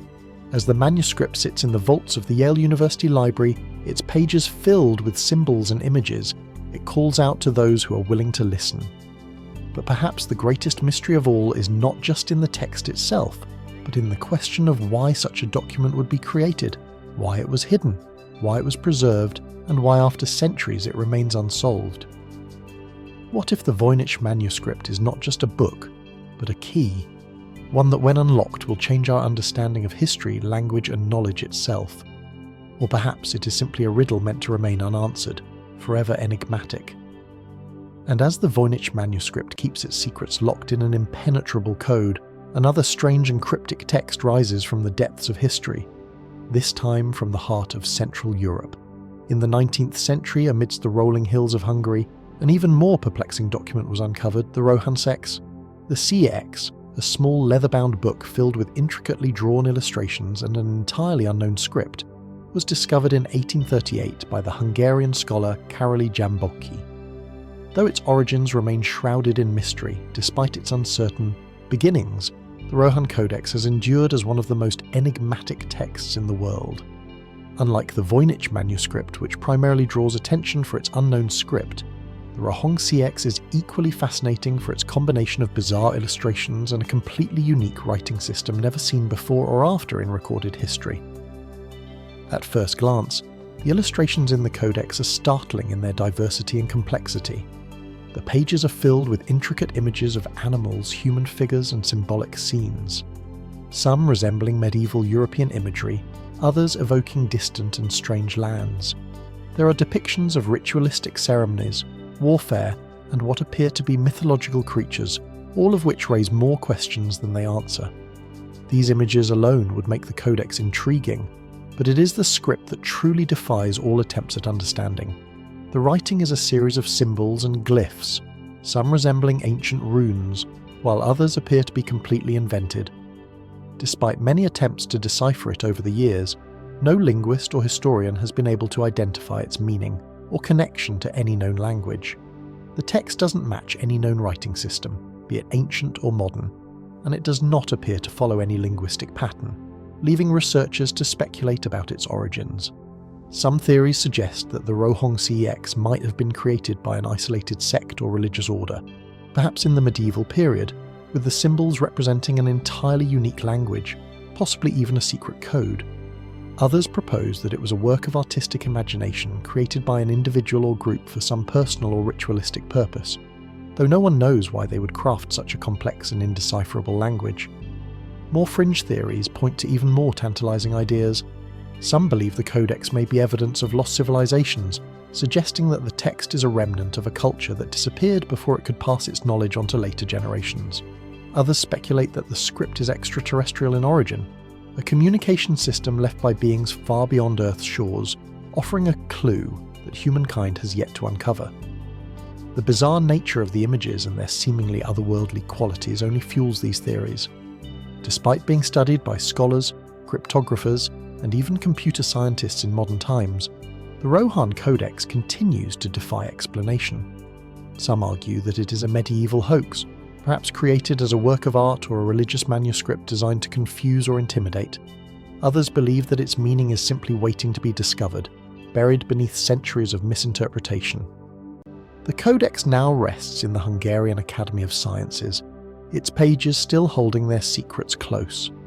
As we look upon it today, the question remains, could it be that the Rohan Codex is not just a relic of an obscure period in history, but a key to understanding something much larger, an unknown history or knowledge that has been locked away for reasons lost to time? Or perhaps it is simply a puzzle crafted by a mind or mind whose purpose remains as enigmatic as the symbols they left behind. In the quiet corners of libraries and archives, the Rohan Codex waits. It continues to draw us in, whispering secrets we're not yet able to hear. And as the Rohan Codex sits in the quiet archives of history, its unreadable script a testament to humanity's lost knowledge, we now turn to another artifact that has similarly baffled scholars and archaeologists for over a century. A small yet extraordinarily intricate disc found on the island of Crete. In 1908, while excavating the Minoan palace of Phistos, archaeologist Luigi Perrier uncovered an object that would come to symbolize one of the most compelling mysteries of the ancient world, the Phistos disc. This small circular tablet made of fired clay is covered on both sides with a series of spirals, each containing 45 distinct symbols. The symbols are arranged in what appears to be a form of writing, but it does not resemble any known script, whether from the ancient Greek, Egyptian, or even Sumerian civilizations. The symbols are clearly not random. Their organization suggests a methodical, purposeful structure, as if they were part of a coherent language or system. The disc itself measures just 15 centimeters in diameter, and its two faces are meticulously engraved with these symbols, which seem to be arranged in spirals circling inward toward the center. What makes the Phistos disc so intriguing is not just the mystery of its script, but also the precision with which it was crafted, its smooth surface, its consistent engraving, and its carefully formed impressions, which appear to have been stamped into the clay using a set of seals. Despite numerous attempts to decode the symbols, the language remains undeciphered.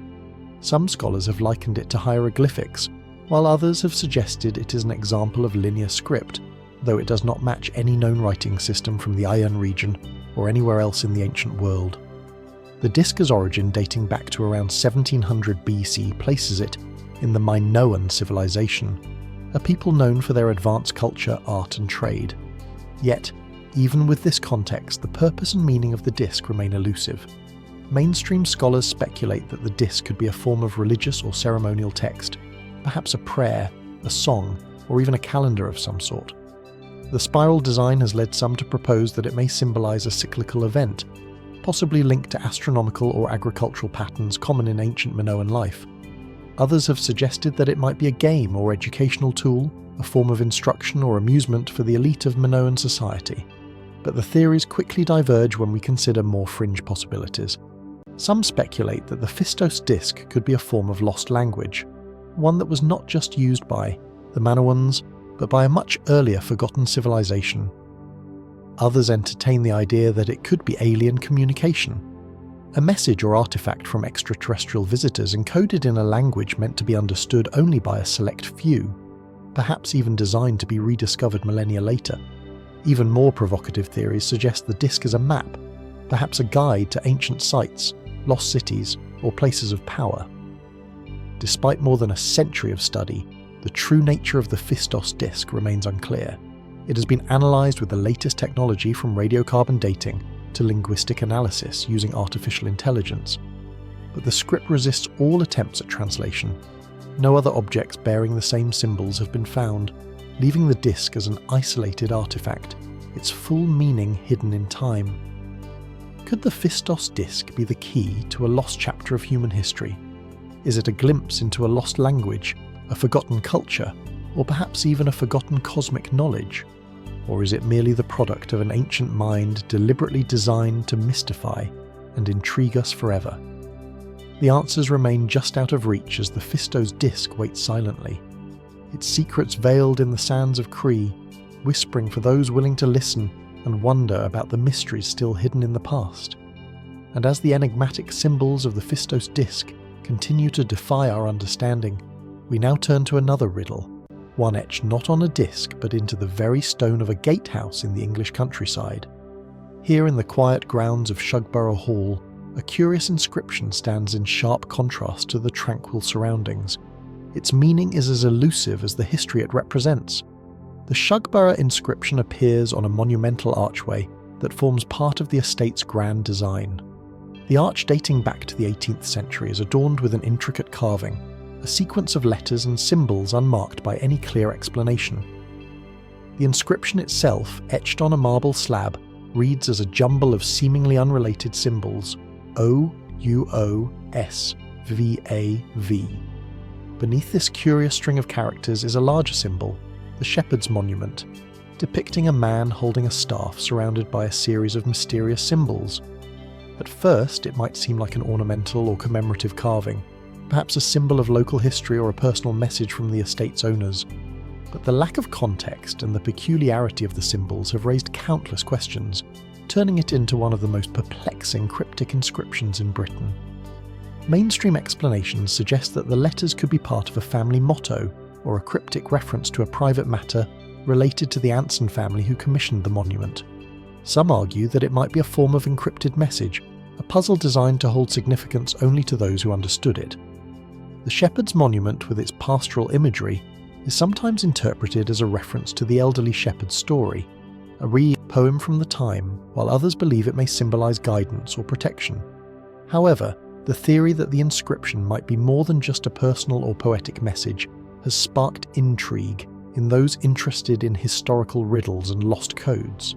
Some have suggested that the Shugborough inscription could be a clue to the location of the Holy Grail, drawing connections to the Da Vinci Code and the associated idea of secret societies preserving hidden knowledge. According to this theory, the symbols on the monument could be a coded reference to the Grail, a message left behind by the Knights Templar or other medieval organisations that may have been involved in guarding such sacred relics. Others believe that the inscription could be a part of a larger alchemical puzzle, designed to reveal ancient knowledge, lost practices, or hidden truths that were meant to be deciphered only by those who possessed a certain level of understanding. These theories often suggest that the symbols are a key to a forgotten or suppressed history, one that involves hidden spiritual or scientific knowledge. Yet, despite these theories, the exact meaning of the Shugborough inscription remains unresolved. No definitive solution has emerged, and the lack of corroborating evidence leaves the mystery to persist in its ambiguity. Was this a simple decorative piece? Or is it an intentional code, a hidden message meant to stand the test of time, awaiting rediscovery by those who can finally crack its meaning? The Shugborough inscription, with its enigmatic symbols and unbroken silence, continues to draw attention, its true purpose still shrouded in uncertainty. As the stone rests quietly at Shugborough Hall, one cannot help but wonder what secrets remain buried within these symbols, waiting for someone to unlock them. And more intriguingly, who might have left them behind, and why?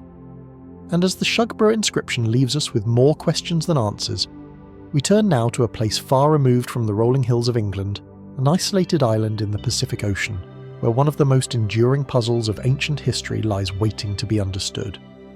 Easter Island, known locally as Rapa Nui, is a place of stark beauty, where the stone giants known as Moi stand silently gazing out over the vast expanse of the ocean. These monumental statues are a testament to the ingenuity and spirit of the island's people. But hidden within the island's culture is another mystery, one far less visible, but no less intriguing. In the mid-19th century, European explorers came across a series of wooden tablets on the island. Rango tablets, each covered in a series of intricate symbols. These tablets, made from the wood of the Tururo tree, were completely covered in glyphs, some of which resembled pictographs, while others appeared more abstract.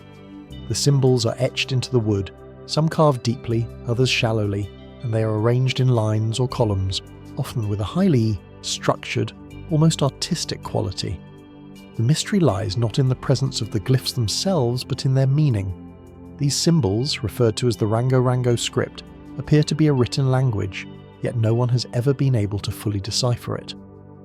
Unlike the scripts of ancient Egypt or Mesopotamia, which have been gradually understood through the decipherment of key inscriptions, Rango Rango remains largely indecipherable. Despite numerous efforts by linguists, historians and cryptographers, the script resists all attempts to make sense of it. Rapa Nui's written language, it seems, was not passed down. By the time Europeans arrived on the island in the 18th century, the knowledge of how to read and write Rango Rango had already been lost. Some believe that the script was used for ritualistic purposes, potentially as a way to preserve the oral traditions of the island's people, passed down through generations in the form of chants and songs. It is also suggested that the script may have been used to record important historical events, genealogies, or the movements of the Moai statues themselves, which were carved and erected with great significance. But the questions remain: why was Rango Rango invented in the first place? Why did this remote civilization develop a written language when most of the world's other cultures at the time relied on oral transmission? And why, once it was created, was the script allowed to fade into obscurity so that even the island's descendants had no knowledge of it? Some mainstream theories suggest that Rango Rango was a unique form of memory aid, a way to assist the oral storytellers in remembering and preserving long and complex oral traditions. But this does not explain why the symbols were used in such a structured manner, or why they were confined to a relatively small number of tablets that never seemed to proliferate across the island. More speculative theories propose that Rango Rango was not simply a written language, but a form of sacred knowledge, perhaps used to encode ancient secrets about the island's creation, or the movements of the stars and planets. Some have even suggested that Rango Rango may have been a form of alien communication, with the symbols representing messages from beings far beyond Earth, possibly a remnant of extraterrestrial influence on the ancient world. Yet, despite the many theories, no one has come close to cracking the code. There are no Rosetta Stones, no inscriptions to guide researchers. The tablets remain locked in their mystery, each symbol a silent enigma. What was the true purpose of Rango Rango? Was it simply a tool for communication? Or was it something far more profound tied to the island's spiritual beliefs? Or perhaps to a hidden, forgotten chapter of history? As the wind carries the whispers of ancient chants across the quiet shores of Easter Island, the Rango Rango script remains unread, a puzzle suspended between time and mystery. What knowledge might still lie hidden in its symbols, and might the key to unlocking it be lost forever or waiting to be discovered once again? And as the Rango Rango script rests silent on the shores of Easter Island, another hidden mystery stirs beneath the earth. This time in the heart of China, a place where an ancient emperor's final resting place has long been shrouded in secrecy. In Lingtong, near the ancient capital of Xi'an, lies the tomb of Qin Shi Huang, the first emperor of China, who united the warring states of the region in 221 BCE. His tomb, built in 210 BCE, is legendary, not only for its scale, but for the great mystery that surrounds it. Buried beneath a massive earth mound, the tomb itself remains largely untouched by modern archaeologists. Its true contents are still hidden by layers of earth history and perhaps something far more elusive. The tomb of Qin Shi Huang is vast, spanning over 56 kilometers. It is said to be a miniature model of the emperor's empire, complete with rivers, mountains, and even a replica of his royal palace. What makes it so fascinating, however, is not just the size or the fact that it was sealed with elaborate traps to protect its contents from robbers, but the stunning discovery of his terracotta army. Thousands of life-size statues of soldiers, horses, and chariots, each one individually sculpted to guard the emperor in the afterlife. These soldiers are arranged in battle formations perfectly aligned, their faces each showing unique expressions. Yet for all the grandeur of the army and the elaborate structure, the tomb itself remains largely unexplored. According to ancient texts, the tomb is surrounded by a moat of mercury and filled with treasures beyond imagining. Gold, jewels, and artifacts fit for a god. Some reports even claim that the tomb contains the emperor's corpse, along with the objects he would need for the afterlife, carefully preserved within a sealed chamber. Yet, despite several excavations, the tomb itself remains closed to the modern world, with authorities wary of disturbing the delicate balance between preserving the site and unlocking its secrets. So, what exactly lies within this vast unopened tomb? Why has it remained sealed for centuries even as the world has uncovered so much of the emperor's legacy? Mainstream scholars suggest that the tomb is full of the typical grave goods, treasures, and ritual objects intended to accompany Qin Xiang into the next life. The use of mercury, often cited in ancient Chinese texts, may be a symbol of the river of life and death, or a method of preservation. Yet there are still aspects that defy explanation. Some speculate that the tomb contains far more than the treasures and objects of a grand imperial burial. Could it be that Qin Shi Huang's tomb holds hidden secrets of ancient science?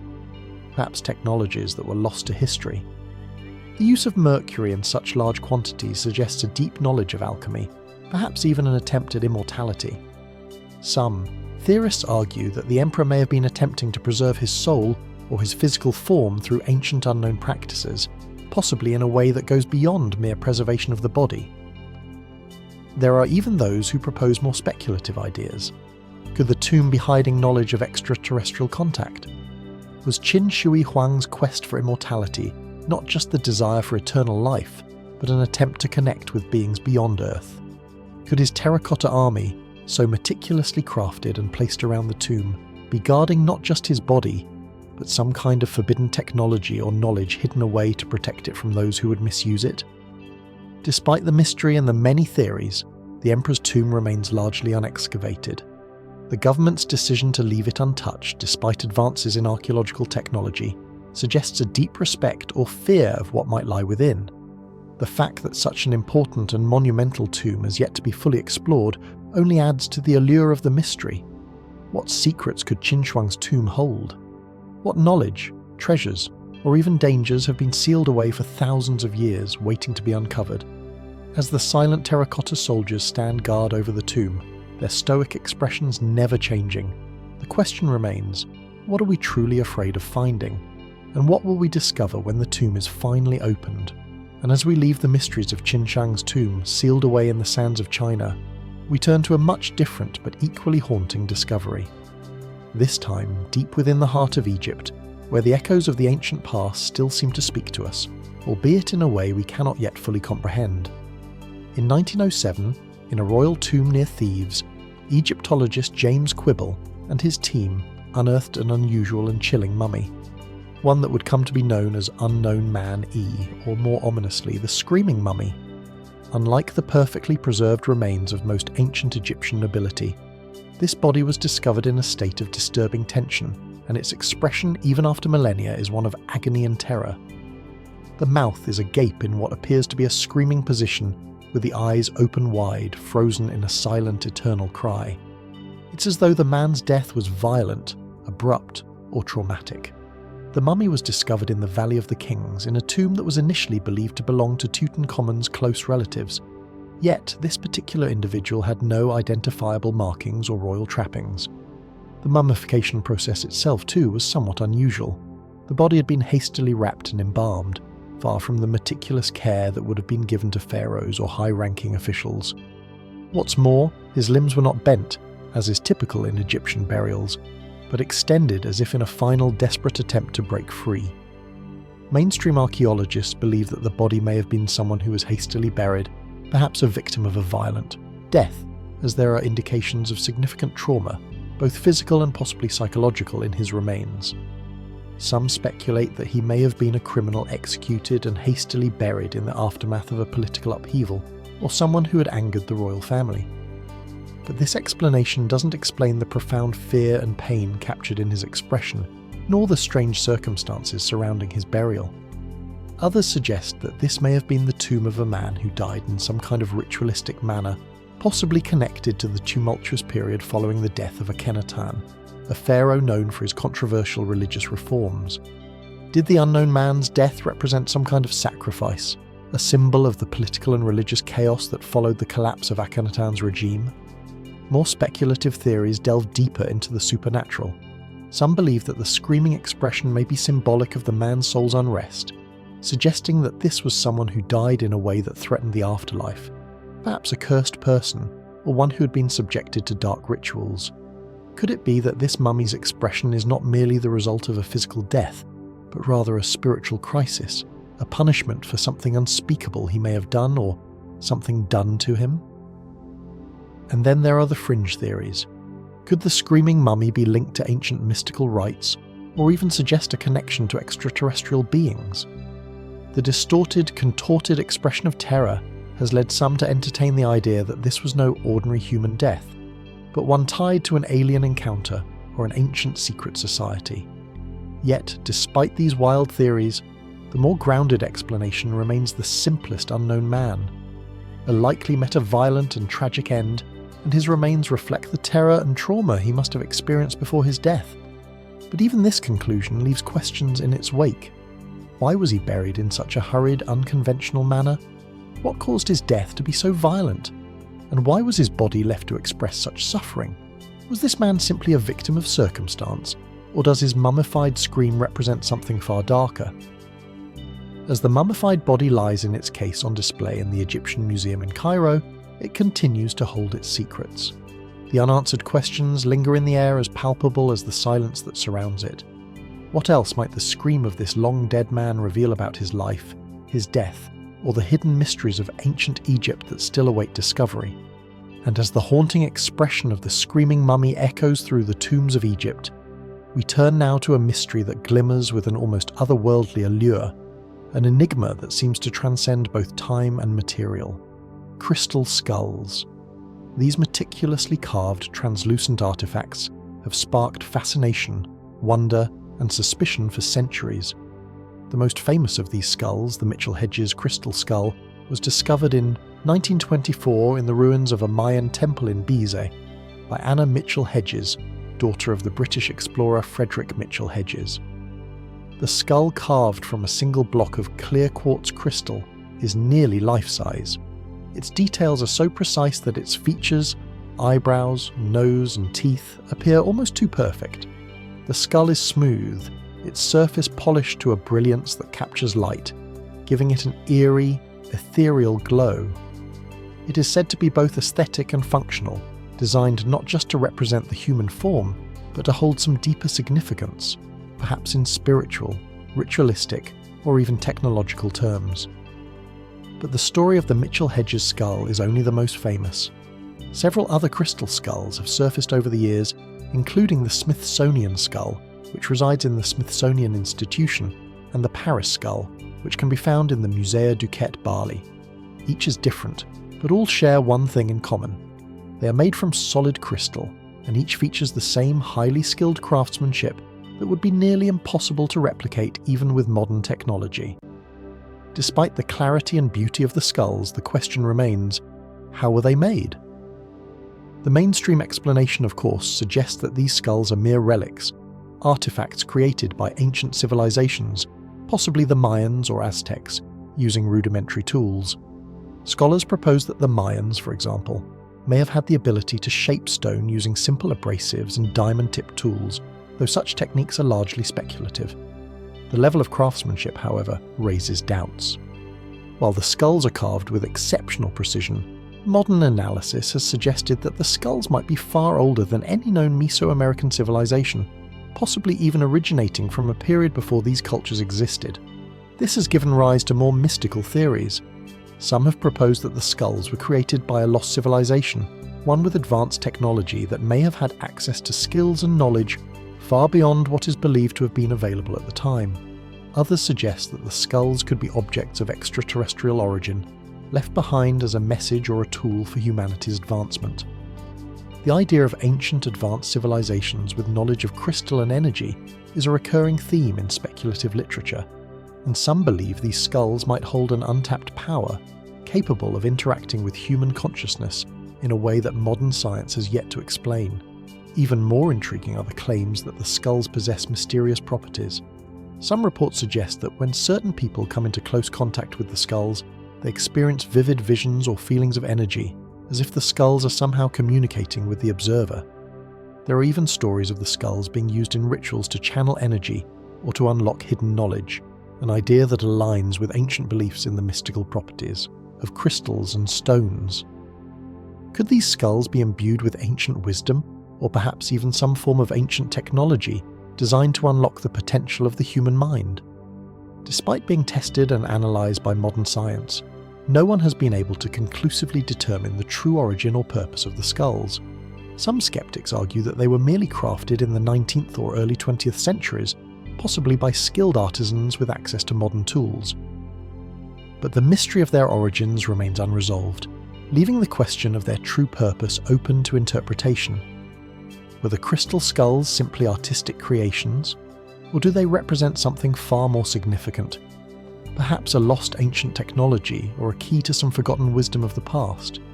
Do they hold the potential to unlock powers beyond our understanding, or are they relics of an advanced civilization whose knowledge we can only begin to grasp? As the light reflects off their polished surfaces, the crystal skulls continue to hold their secrets, waiting to reveal whatever might still be hidden in their ancient and mysterious depths. And as the crystal skulls shimmer with an enigmatic glow, we turn now to another discovery, one that brings us closer to the heart of ancient China, a civilization rich in history, artistry, and complex rituals. In the remote Hubei province, a tomb was uncovered in 1971 that would become one of the most astonishing archaeological finds of the 20th century. It was the tomb of Lady Di, and what was found inside would reveal not only the remarkable preservation techniques of the ancient world, but also a fascinating glimpse into the life and death of a noble woman whose identity had long been lost to history. Lady Di, also known as Xinjui, was Maris's wife during the Western Han dynasty around 2nd century BCE. Her tomb, discovered in the Mangdui burial site, was an opulent and sacred resting place designed not only to honour her life, but to provide for her in the afterlife. When archaeologists first entered the tomb, they were met with an astonishing sight. The body of Lady Di, perfectly preserved. Her skin still supple, her hair dark, her features almost lifelike, despite having been buried for over 2,000 years. The tomb itself was a marvel of ancient Chinese architecture. It was filled with a wealth of artifacts, including painted silk scrolls, pottery and bronze items, each offering insight into the customs and material culture of the time. Yet, it was the mummified remains of Lady Di that captivated the world. Unlike mummies from Egypt, which were typically embalmed with resin and bandages, Lady Di's preservation was far more sophisticated. Her body had been treated with layers of lacquer, and her tomb was sealed in a way that kept the air out, preserving the moisture levels in the body and preventing decay. The mummification process was so advanced that Lady Di's internal organs, including her heart, liver and intestines, were carefully removed and preserved separately, just as Egyptian mummies had been, but with techniques and materials all their own. This level of preservation suggested an understanding of both anatomy and chemistry that was far ahead of its time, and yet the question remained, how was such a feat possible? Mainstream explanations suggest that Lady Di's remarkable preservation was the result of meticulous burial practices and the advanced knowledge of the Han dynasty. The Chinese had long been known for their interest in immortality and spiritual practices related to death, and it is likely that her tomb was designed to ensure that her soul could rest peacefully for eternity. The tomb's construction, with its sealed chambers and careful preservation methods, points to a culture that revered both the afterlife and the bodies of the departed. However, what continues to intrigue archaeologists and historians is the mummification itself. Unlike other cultures such as the Egyptians, who used a relatively standard set of techniques for embalming, the Chinese methods remained somewhat ambiguous. The lacquer technique used on Lady Di's body suggests a deeper knowledge of preservation and chemistry that has not been fully understood. Was this an isolated incident of advanced knowledge, or was it part of a broader, now forgotten tradition of mummification? As researchers continue to study the tomb, they have uncovered several mysterious elements that suggest there might be more to the story. Some of the silk scrolls found alongside Lady Di's body contained astrological charts and medical texts, suggesting that her burial was not just a simple matter of preserving her body, but also of preparing her for the journey ahead. The scrolls also contained images of rituals and spiritual practices that seemed to link Lady Di's life and death with ideas of immortality and cosmic cycles. These documents hinted at an ancient belief in energy flow and balance, concepts that might connect Lady Di's mummification with practices related to Qi, or the Taoist pursuit of longevity. Even more intriguing were the reports of her body's condition. Despite being buried for more than 2 millennia, the level of preservation was nothing short of extraordinary. Lady Di's clothing was also well preserved. Her silk garments were still vibrant with colour, as if they had been worn only recently. In fact, the preservation of her skin and internal organs has led some to speculate that the ancient techniques used to preserve her may have had ties to alchemy or secret knowledge. Could the process have been a combination of natural elements like the lacquer? Or were there more esoteric practices involved? As researchers study Lady Di's tomb and the intricate array of artifacts found within, many still wonder about the true nature of her preservation. Was it simply a cultural tradition based on an understanding of natural science? Or was there a deeper hidden knowledge at play, possibly a lost form of ancient chemistry, or even a practice passed down by a secret society devoted to life after death? And then there are those who ponder whether the remarkable preservation of Lady Di's body was tied to something beyond this world. Could it be that the Han Dynasty's mummification techniques were part of a broader forgotten tradition, a method that reached beyond ordinary science and into the realm of spiritual or supernatural forces? Lady Di's tomb continues to provide more questions than answers, leaving a legacy of awe and wonder that speaks across time. What knowledge of life, death, and immortality might have been hidden in her tomb, waiting to be uncovered? What ancient secrets still lie buried in the earth, waiting for the right moment to reveal themselves?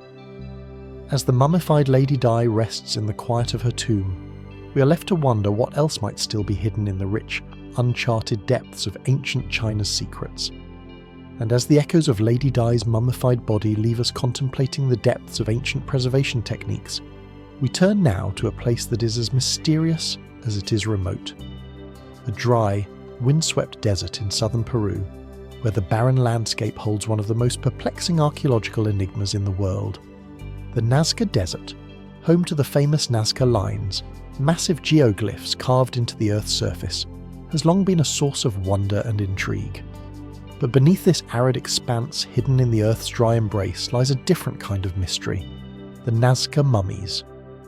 These ancient mummified remains, first brought to light in the early 2000s, have stirred both fascination and skepticism, challenging our understanding of ancient cultures and their practices. The mummies were discovered in the Nazca region near the coastal plains of Peru, within a series of underground burial chambers. What makes these mummies particularly unusual is not just their preservation, but their form. Unlike traditional mummies, which are wrapped in cloth or preserved with embalming agents, the Nazca mummies were found with elongated heads, some of which appear to have been artificially altered during their lifetimes. Additionally, many of the mummies have 3 fingers and 3 toes, an anatomical anomaly that has only added to the growing list of questions surrounding their origins. Mainstream explanations suggest that the mummies are the remains of members of the Nazca culture, a civilization known for its impressive artistic achievements, including the geoglyphs, as well as their complex ritualistic practices. The Nazca people are believed to have lived between 200 BCE and 600 CE, and it is thought that the mummies found in the region were likely prepared using the same mummification techniques seen in other parts of the ancient world, drying out the body in the desert heat, which helped preserve the tissues and skin. However, the strange features of the mummies, particularly their unusual fingers and toes, have left many scholars puzzled. While the elongated skulls may be attributed to cultural practices of cranial deformation, a technique used by several ancient cultures around the world, the 3-fingered hands and 3-toed feet defy easy explanation. Could these features be the result of some form of genetic mutation, or were they artificially enhanced as part of a ritual or belief system? The fact that these mummies appear to have been intentionally preserved in ways that go beyond ordinary mummification raises the possibility that they were important figures within their society, perhaps high-ranking individuals or spiritual leaders. The mummies were initially dismissed by many archaeologists as mere hoaxes, a creation of modern forgeries or distortions. However, scientific analysis has suggested that the mummies are indeed authentic and date back over 1,000 years. DNA tests have confirmed that the remains belong to human beings, though the anomalies in their features have raised more questions than answers. The discovery of these mummies has sparked growing interest among those looking for an explanation that might go beyond the conventional narrative of ancient civilizations. Speculative theories began to emerge, many of them wild and unsubstantiated. Some have suggested that the 3-fingered, 3-toed mummies represent extraterrestrial beings, offering a glimpse into a time when aliens may have visited Earth and interacted with ancient cultures. These theories are often linked to the larger narrative of ancient astronauts, which proposes that advanced beings visited Earth in prehistoric times and influenced human development. According to these ideas, the elongated skulls and abnormal digits may be evidence of hybridization or genetic manipulation, with extraterrestrials playing a role in the evolution of human civilizations. Others speculate that these anomalies could be the result of genetic engineering carried out by a lost civilization, one with knowledge far more advanced than anything that is traditionally understood to have existed at the time. Were the Nazca people in possession of a technology or knowledge that allowed them to manipulate their own genetics? Were these mummies the result of an experiment or a deliberate effort to create a race with unique physical characteristics, perhaps as part of a spiritual or ceremonial practice? Despite the allure of such theories, mainstream scientists have yet to fully embrace any of these explanations. The presence of the elongated heads and extra digits could be a result of cultural practices or genetic anomalies, and the mummification techniques themselves might reflect the unique customs of the Nazca people. But the ongoing questions about the purpose of these bodies, why they were preserved in such an extraordinary manner, remain unanswered. What if the Nazca mummies are not just simple remains, but something far more significant? Could they represent a lost connection between ancient civilizations and knowledge long since forgotten? Or perhaps they are evidence of a forgotten race, one that existed before the Nazca and left behind a trail of mysteries to be uncovered millennia later. As the mummies lie quietly in their tombs, preserved by the dry desert air, the truth behind their unusual features continues to elude us. Are they the result of cultural practices, genetic anomalies, or something far more extraordinary? What, if anything, do they have to tell us about the ancient civilizations that once thrived in the shadow of the Nazca lines? And what secrets remain hidden in the sands of the desert, waiting to be uncovered? And as the mystery of the Nazca mummies lingers, their three-toed feet and elongated heads still waiting for an answer, we turn to a different land, one that lies at the crossroads of ancient civilizations, where the sands of time hold an even deeper, more perplexing secret. In the vast, desolate expanse of the Tarim Basin, located in modern-day Xinjiang, China, a series of remarkable mummies were discovered in the 20th century. Mummies whose very appearance defied the conventional understanding of human migration and cultural evolution. The tar mummies are unlike anything typically associated with the region, offering not just a glimpse into the distant past, but a puzzle that has baffled scholars and archaeologists for decades. The Tarim Basin is a harsh and remote area surrounded by towering mountains and expansive deserts. It is here in the Uyghur Autonomous Region of China that a remarkable discovery was made in mound tombs along the northern edge of the Taklamakan Desert. These mummies, ranging from 2,000 to 3,000 years old, were found buried in the dry, salty earth, where the intense climate has served as a natural preservative. What makes them so extraordinary is not just their remarkable preservation, but their distinctly European appearance. When researchers uncovered the mummies, they were astonished to find that the remains bore features that were strikingly Caucasoid, with light hair, fair skin, and elongated bodies. These were not the physical characteristics typically associated with the peoples of Central Asia or East Asia. Instead, they resembled people from Europe, with one mummy in particular, the Churchman, noted for his red hair and blue eyes, making it seem as if they were not just distant ancestors of the people of the region, but possibly people who had crossed vast distances to reach this remote land. The Tari mummies were part of a larger culture, one that had built sophisticated settlements, traded goods, and practiced a combination of funeral rites and rituals that were uncommon for the surrounding areas. They were found wearing intricately woven woolen garments, some even featuring highly decorated textiles that suggest the existence of an advanced, albeit little-known, civilization. Mainstream scholars often explain the Tarim mummies as the remains of an ancient Indo-European population that migrated eastward across the Eurasian steppe, reaching as far as the Tarim Basin. They point to trade routes like the Silk Road, which were already in place, long before the rise of the great empires, as the pathways through which these people could have travelled. The appearance of the mummies in this case is often attributed to a slow blending of populations over centuries of interaction, facilitated by these expansive trade networks. But this explanation only scratches the surface. The more we study the mummies, the more questions arise. How did these people with their European-like features come to be buried in this isolated desert region? Were they part of a group that settled here long before the arrival of the Han Chinese? Or did they cross vast distances in waves of migration, carrying their genetic heritage and cultural practices with them? More intriguing still is the presence of elaborate burial practices that do not align with those of other early cultures in Central Asia. The Tarim mummies were laid to rest in wooden coffins and placed in carefully organised graves. Some of the tombs were filled with rich grave goods such as bronze tools, textiles and ceramics, suggesting that the culture was well established and involved in intricate rituals of death and the afterlife. The mummies themselves were buried with strange artefacts including wooden effigies, sacred objects, and personal items that suggest a highly developed spiritual belief system. Some researchers propose that these people might have belonged to a shamanistic tradition, where individuals were buried with goods meant to facilitate their journey to the afterlife, and perhaps to honour their status within the tribe or community. But still, why were these practices so distinct? And what were the origins of such spiritual traditions? As with many ancient discoveries, fringe theories have flourished around the tar mummies. Some argue that these mummies may not be the remains of a simple nomadic people, but evidence of a lost civilization, one that was far more advanced than the surrounding cultures of the time. Could the tar mummies be the remnants of a forgotten kingdom or empire that once dominated the region, its legacy erased by time and the ravages of history?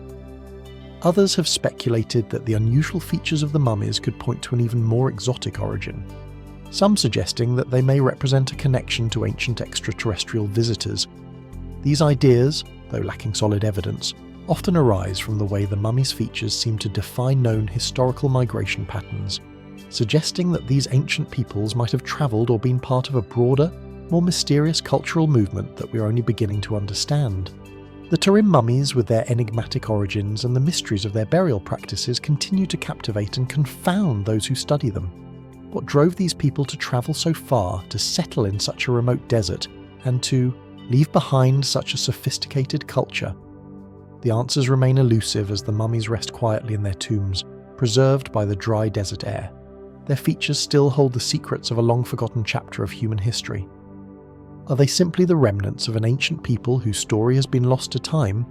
Or do they represent something much more profound, something that has yet to be uncovered in the shifting sands of the Tim Basin? And as we leave the enigmatic mummies of the Tarim Basin, we now shift our gaze toward a vast arid plain, an expansive desert in southern Peru, where the Nazca lines stretch across the landscape like a grand mysterious blueprint etched into the earth itself.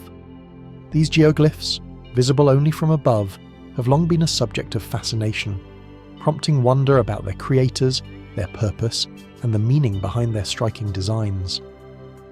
The Nazca lines are a series of enormous ancient geoglyphs, figures, shapes, and lines carved into the desert floor of the Nazca Plateau. They range from simple straight lines to highly complex shapes, including geometric patterns, animals, and even human-like figures.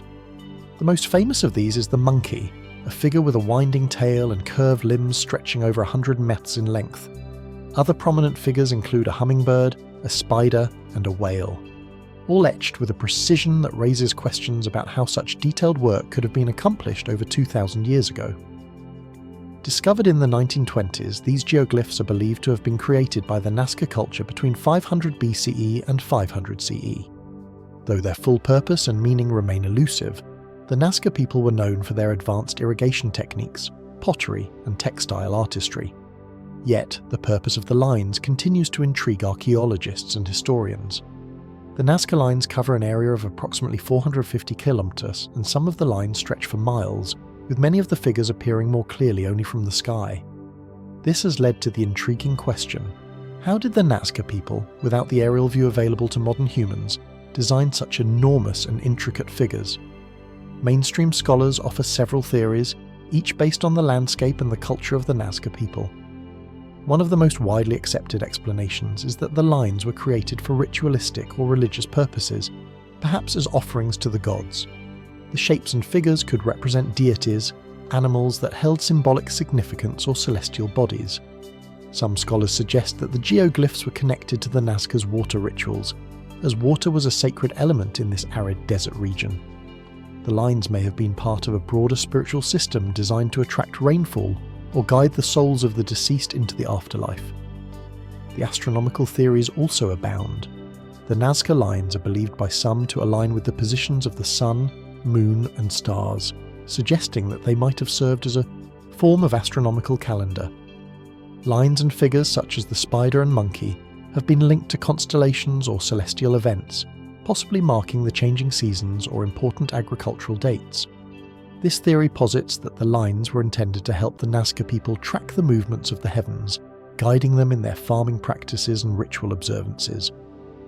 But while these theories offer insight into the possible functions of the Nazca lines, they do little to fully explain their scale or precise alignment. For how, in a time before modern technology, did the Nazca people manage to create such vast and accurate lines? How did they ensure that the figures would align perfectly when viewed from above without the advantage of aerial observation? This question has led to more speculative and controversial ideas. Some suggest that the Nazca lines were created not just for practical purposes, but to communicate with forces beyond human reach, whether the gods or even extraterrestrial beings. These theories argue that the precision of the lines, especially their alignment with celestial bodies, could suggest that the Nazca people had a deeper understanding of the cosmos, possibly given to them by visitors from other worlds. Such ideas are often associated with the broader theory of ancient astronauts, which proposes that advanced beings from other planets influenced ancient human cultures. Was it possible that the Nazca lines were part of a larger communication system, perhaps intended to be seen from the sky, marking the Earth with messages meant for a higher intelligence? Even more intriguing is the question of the motivation behind such monumental efforts. Why did the Nazca people expend so much energy to create these figures which could only be fully appreciated from the sky? Were the lines merely symbols of devotion, or could they have been used for something far more practical like guiding travellers across the desert or marking sacred pathways? And then there is the question of the discovery of the lines themselves. While the Nazca people must have known of their existence, the modern rediscovery of these lines when aircraft flew over the region in the 1920s raises the possibility that the Nazca might have used some form of visual aid to design the figures, possibly passing down knowledge through oral tradition or secret rituals. The Nazca lines stand as a testament to human ingenuity, but also as a reminder of just how little we truly know about the ancient world. Their meaning, purpose, and origins remain shrouded in mystery as though they are a message from the past waiting to be deciphered.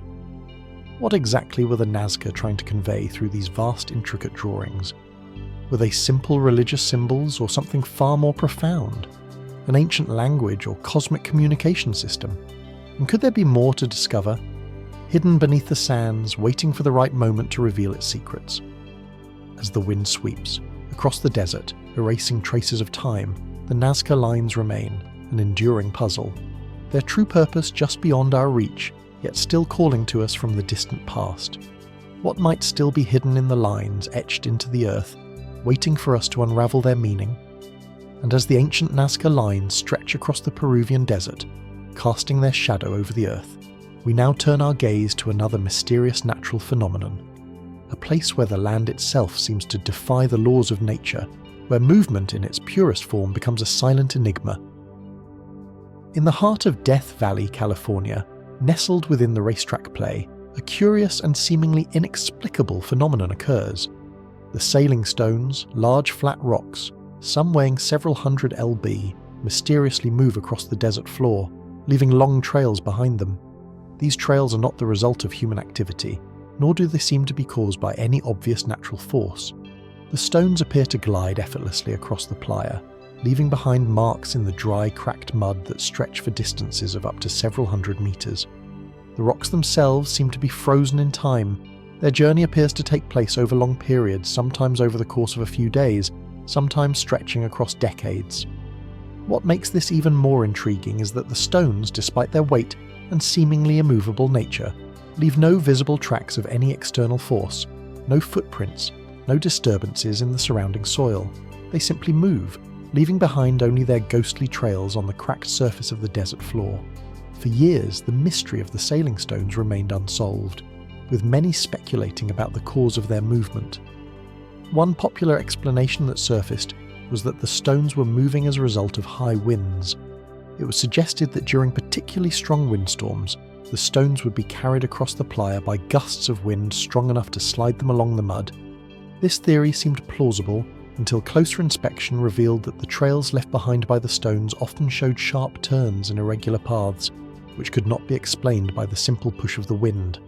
Another possible explanation involved the interaction of ice and water. In 2014, a team of scientists set out to study the phenomenon more closely, using high-speed cameras and time-lapse photography.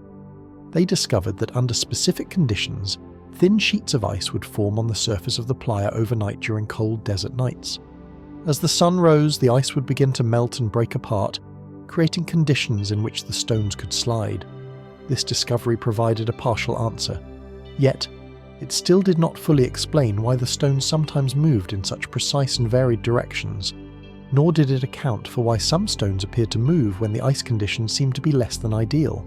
So, while the ice theory has gained traction, it remains only a partial explanation. What remains truly perplexing about the sailing stones is their mysterious timing and behaviour. The stones do not move regularly or predictably, and their movement does not always seem to correlate with weather patterns, ice formation, or wind strength.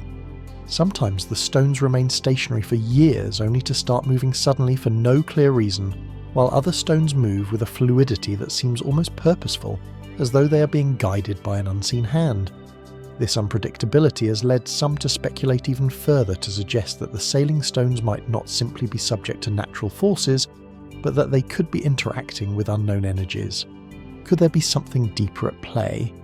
Perhaps related to the magnetic properties of the Earth, or to the interaction between the stone and the mineral-rich landscape. Some fringe theories propose that these stones could be moving due to earthly vibrations, shifts in the Earth's crust, or even seismic activity too subtle to be detected by human instruments. Could these seemingly inert objects be reacting to forces far beyond our comprehension? Still, despite these theories, no one has been able to provide a definitive answer to the mystery. The sailing stones continue to defy explanation, moving across the surface of Racetrack Playa in an enigmatic dance that remains largely unexplained by science. As more studies are conducted, we may yet find the true cause of their movement, or we may discover something even more puzzling, an answer that raises more questions than it resolves. Could there be forces at play here that we are only beginning to understand? Forces beyond the traditional explanations of wind, ice, and gravity? And if the answer lies deeper than the conventional theories, what might we uncover about the very nature of movement, energy, and the land itself? As the stones glide silently across the desert floor, leaving their trails behind, the mystery remains, as unfathomable as the desert winds that carry them. And as the mystery of the sailing stones slips further into the shifting sands of the desert, we turn now to another enigma, this time carved into the very rock of the Earth itself. In the quiet hills of Scotland, far from the bustling cities, there lies a stone that has long been the subject of intrigue and wonder. The Cocknos Stone, located near the village of Old Kilpatrick, is a large flat slab of sandstone, its surface covered in a series of intricate carvings that appear to tell a story, or perhaps to serve as some sort of map or guide. The stone, which measures about 5 meters in length and 3 meters in width, is buried beneath grass and dirt. But for centuries it has been the subject of local lore and scholarly interest. Its carvings representing spirals, circles and lines are widely believed to date back to the Neolithic period, making it over 5,000 years old. When it was first uncovered in 1887, the Cocknos stone immediately drew attention for the complexity and variety of the symbols on its surface. The carvings are unlike anything else in the area, with no clear comparison to other known Neolithic sites. The stone features spirals, cup marks and linear motifs that suggest a deep understanding of geometry, astronomy, and possibly even sacred rituals. Yet, despite decades of study, the exact meaning of these markings remains as elusive as ever. Mainstream scholars typically view the Cocknos stone as a form of rock art, a representation of symbolic or spiritual beliefs from the Neolithic people who lived in this part of Scotland. Some argue that the carvings are connected to astronomical alignments, possibly used to mark solstices or equinoxes, while others suggest that the motifs reflect a shamanistic or ritualistic purpose intended to represent the life cycle or the transition from life to death. The stone's location, with its views over the surrounding hills and valleys, further supports the idea that it may have been a ceremonial site, one that marked a significant space within the landscape. Yet, despite these rational explanations, the mystery of the Cockno stone deepens when we consider its hidden history. In the mid-9th century, during roadworks near the site, it was rediscovered, but only after it had been buried once more to protect it from the elements. In the 1960s, the stone was again buried for preservation, its exact location becoming the subject of much speculation. Why, after such a careful excavation, was the stone hidden away again? And more intriguingly, why was the Cockno stone not placed on public display despite its significance? Theories have begun to circulate, suggesting that the carvings may hold a more profound meaning, one that might go beyond simple symbolic representations. Some researchers have proposed that the stone could be an astronomical calendar, much like the ancient megaliths of other cultures. Could the Cockno stone be a relic of an ancient sacred system of knowledge, encoding a map to a hidden location or offering a glimpse into a long-lost understanding of the heavens? Others suggest that the markings on the stone might represent a ritualistic or cultic map, indicating sacred places or the journeys of religious figures. Fringe theories have taken the mystery even further, proposing that the Cockno stone may hold secrets far beyond ancient religious beliefs. Some speculate that the carvings might be a kind of alien message, a communication from extraterrestrial beings, or a coded message intended to be understood only by those with a higher knowledge of the cosmos.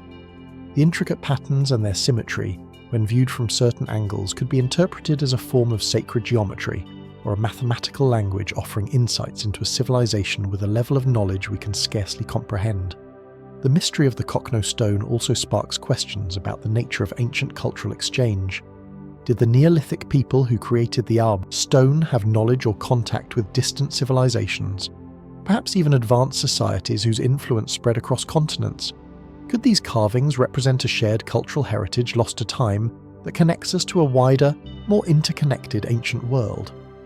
While mainstream scholars suggest a more grounded interpretation of the stone's carvings, the questions linger. The Cockno stone was deliberately hidden. Whether to protect it or to keep its message concealed remains unclear. What does it contain that we are not meant to fully understand? The stone lies buried once again, its symbols waiting to reveal their meaning to those willing to look beyond the surface.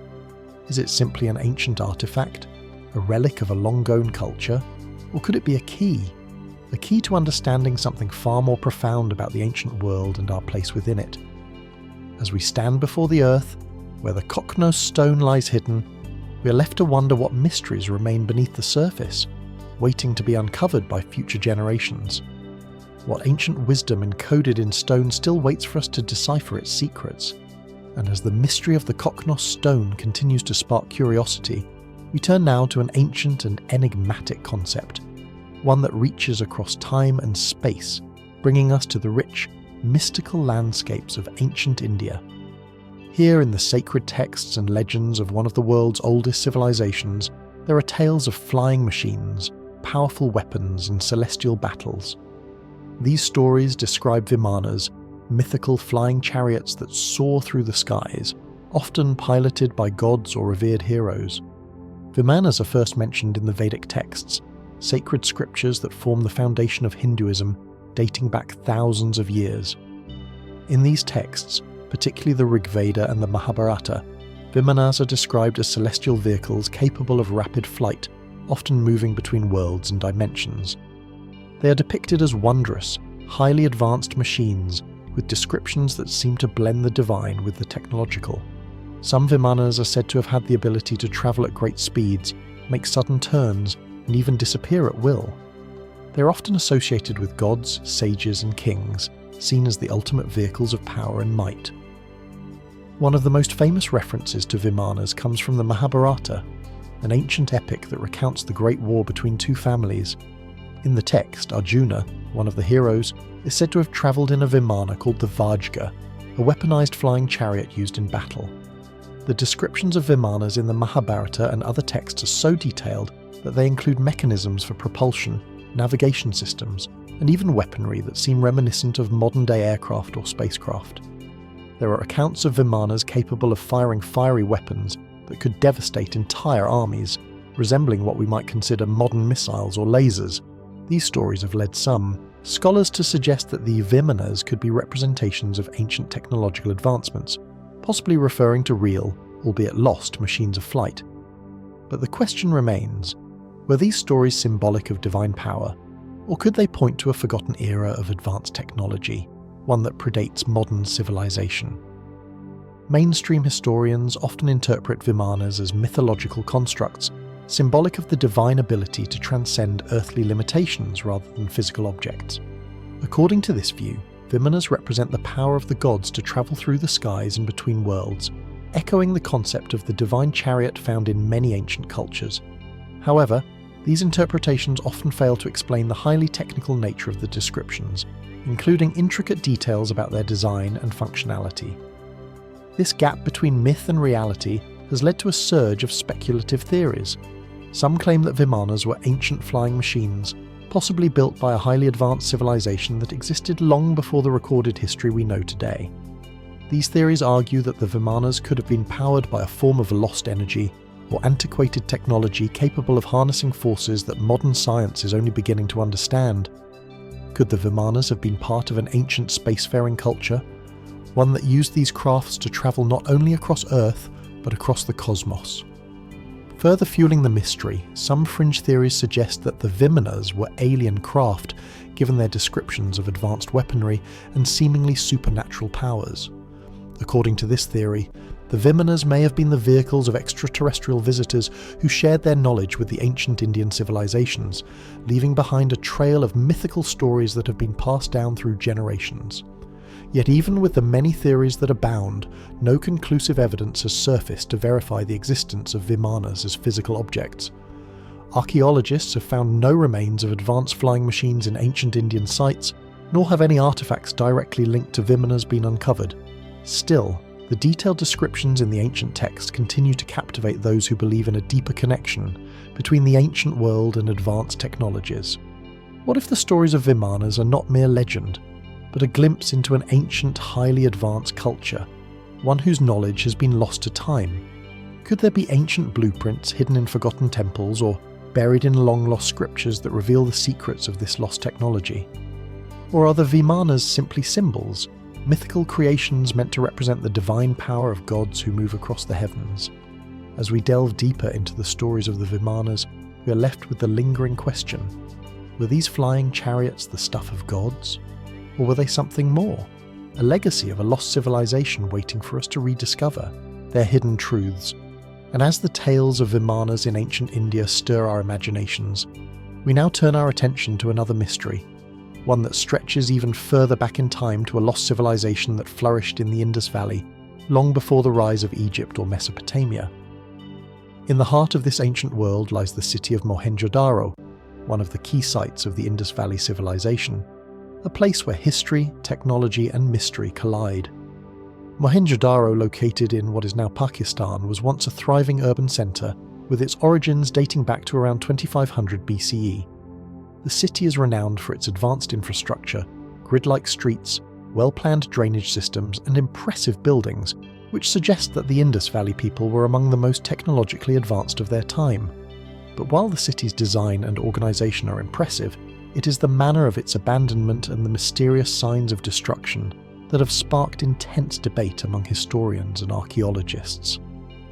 When Mohenjo-daro was rediscovered in the 1920s, excavations revealed a city that had been abruptly abandoned, its inhabitants leaving behind their homes, tools and possessions. Many of the buildings were found in a state of partial ruin, with signs of what appeared to be violent destruction, including collapsed walls and charred remains. Some of the skeletal remains found at the site appeared to have been buried suddenly with no apparent explanation for the sudden exodus of the city's population. What is perhaps most unsettling about Mohenjo-daro is the discovery of radiation-like traces in certain parts of the city, particularly around the ruins of some of the most heavily damaged buildings. In the 1970s, a researcher named David Davenport found evidence of elevated radiation levels in the area surrounding Mohenjo-daro, leading to speculation that the city may have been the site of an ancient nuclear disaster. The idea that an ancient civilization may have been exposed to some form of nuclear radiation seems far-fetched, but the evidence, though controversial, has ignited further interest in the possibility that Mohenjo-daro could have been the victim of a catastrophic event, possibly similar to a nuclear explosion. Mainstream historians have typically dismissed the nuclear theory, suggesting that the signs of destruction in Mohenjo-Daro could have been the result of more conventional factors such as earthquakes, flooding, or warfare.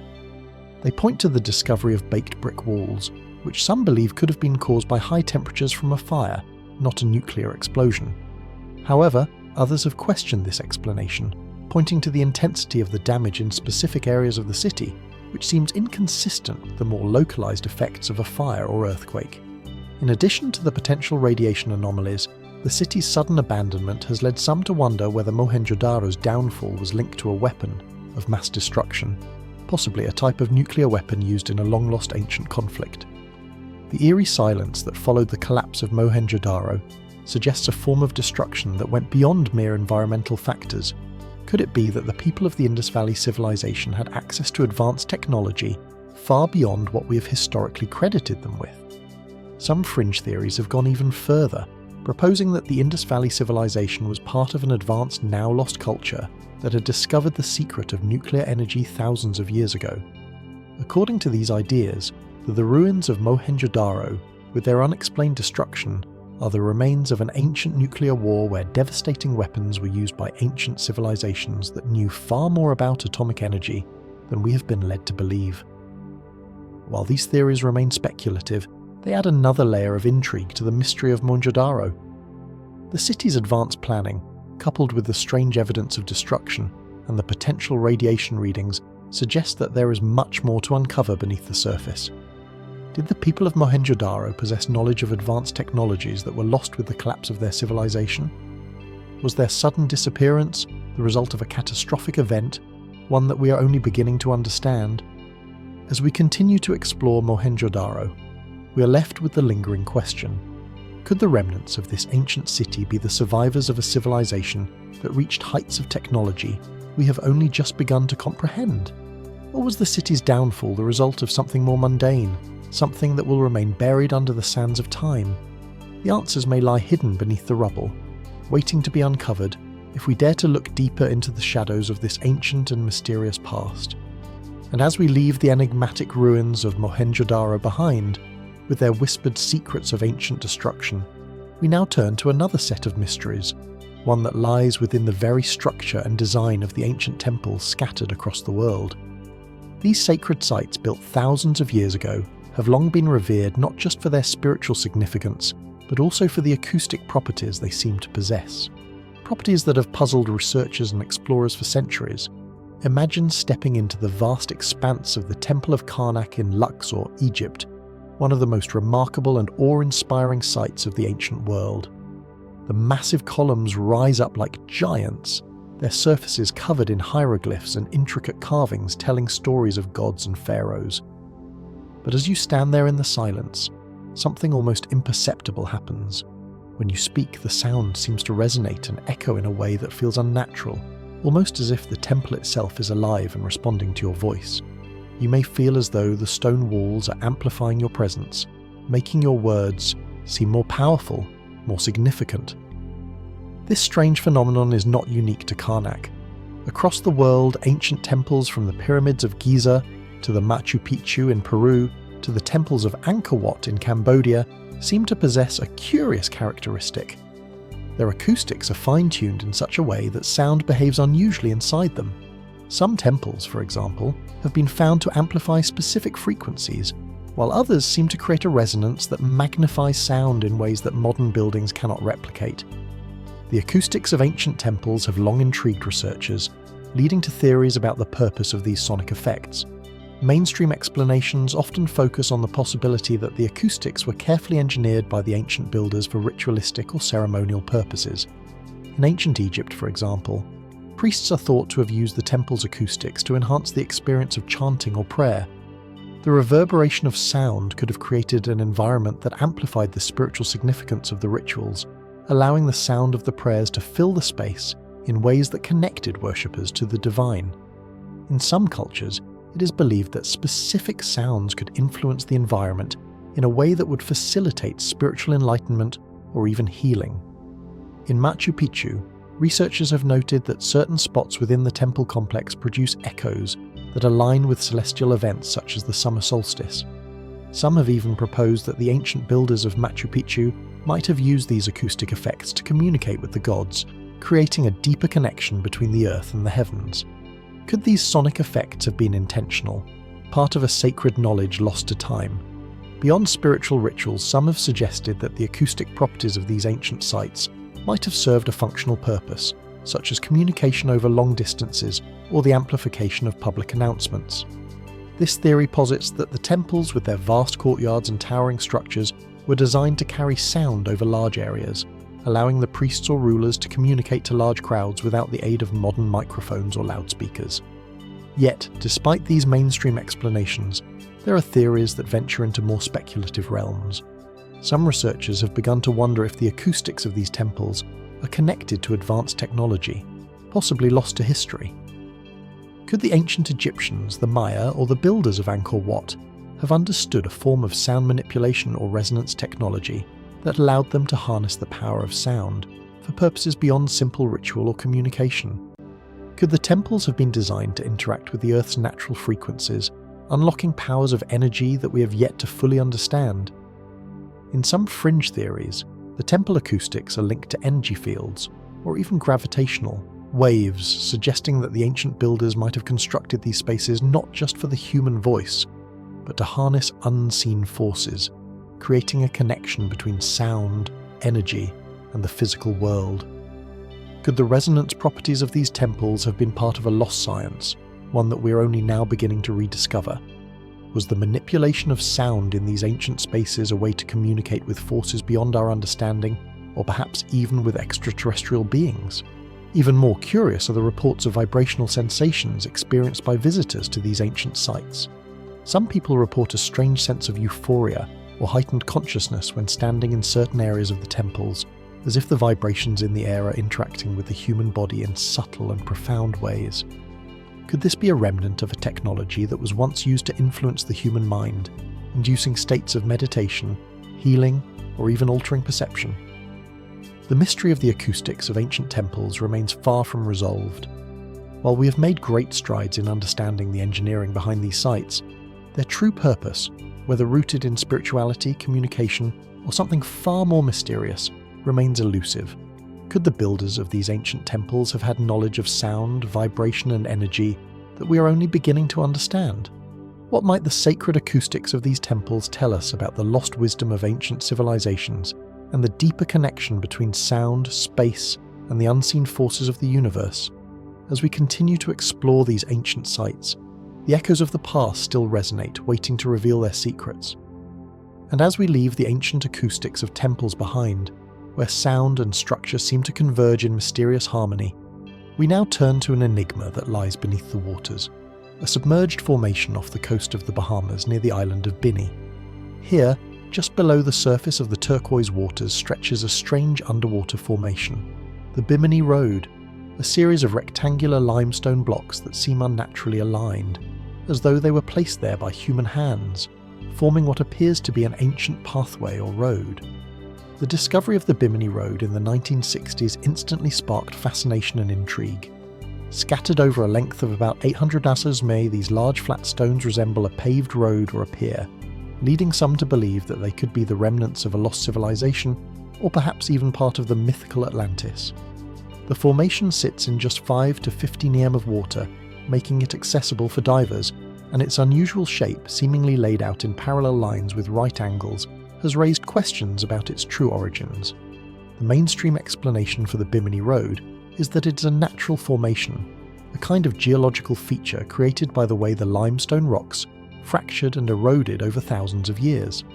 Scientists suggest that the blocks are the result of reef formation processes and tectonic activity, and that their appearance as a road is merely a coincidence. According to this view, the natural forces of the sea shaped the limestone in such a way that it appears to resemble man-made structures. But it is entirely the result of natural geological processes. Yet, despite the geological explanations, the Bimini Road, symmetrical alignment and clear man-made appearance have continued to intrigue those who believe it might be something far more ancient and mysterious. The idea that it could be the remnants of an ancient civilization, perhaps the legendary Atlantis, has persisted, fueled by the belief that the story of Atlantis as told by Plato, may be more than just myth. According to these theories, the Bimini Road could be the remains of a submerged city or port, perhaps from a time when the area was above water, thousands of years before the rise of known civilizations. Plato's account of Atlantis speaks of a vast technologically advanced civilization that existed long before recorded history, and some believe that the Bimini Road might be one of the last remnants of this lost world. The symmetry of the formation as well as the positioning of the stones seems so deliberate that it's difficult to dismiss the possibility that they were crafted by humans, perhaps even a civilization with advanced engineering skills lost to time. Fringe theories surrounding the Bimini Road delve even further into the idea of ancient lost technologies. Some suggest that the stones may be part of an energy grid, or that they were built to serve some kind of powerful purpose, possibly related to sacred geometry or magnetism. These theories often point to the alignment of the stones, theorizing that they may have been designed to tap into Earth's natural energies, or to serve as a transmission system for energy or communication. Some even speculate that the formation could have been designed to interact with celestial forces as a kind of bridge between the heavens and the earth, using the alignment of the stones to harness the power of the stars or the planets. In addition, there are those who suggest that the Bimini Road could be connected to ancient knowledge of navigation or astronomy, and that it might have served as a pathway for ships or celestial travellers, guiding them across the oceans or between distant lands. The concept of ancient civilizations possessing advanced maritime skills or astronomical knowledge is not new, and the Bimini Road's curious alignment has led some to propose that it could have been part of a larger now lost network of ancient seafaring routes, one that was forgotten and submerged under the rising seas. Despite numerous investigations and studies over the years, the true nature of the Bimini Road remains unresolved. No definitive evidence has been uncovered to confirm or disprove any of the theories about its origins, and the formation continues to sit beneath the surface of the Caribbean, its secrets buried in the sands of time and water. What if the Bimini Road is not merely a natural formation but something far older? Something that links us to a lost civilization, a piece of human history that has yet to be fully uncovered? Could it be the remains of a forgotten city, a port, or a sacred site whose purpose was tied to something far beyond our understanding? Or could the Bimini Road be a testament to the ancient wisdom of a civilization whose knowledge we have only just begun to scratch the surface of? As the waves lap against the shore and the sun sets over the horizon, the Bimini Road continues to rest silently beneath the water, waiting for us to dive deeper into its mystery. What truths still lie hidden beneath the surface, and what might we discover if we dare to look closer?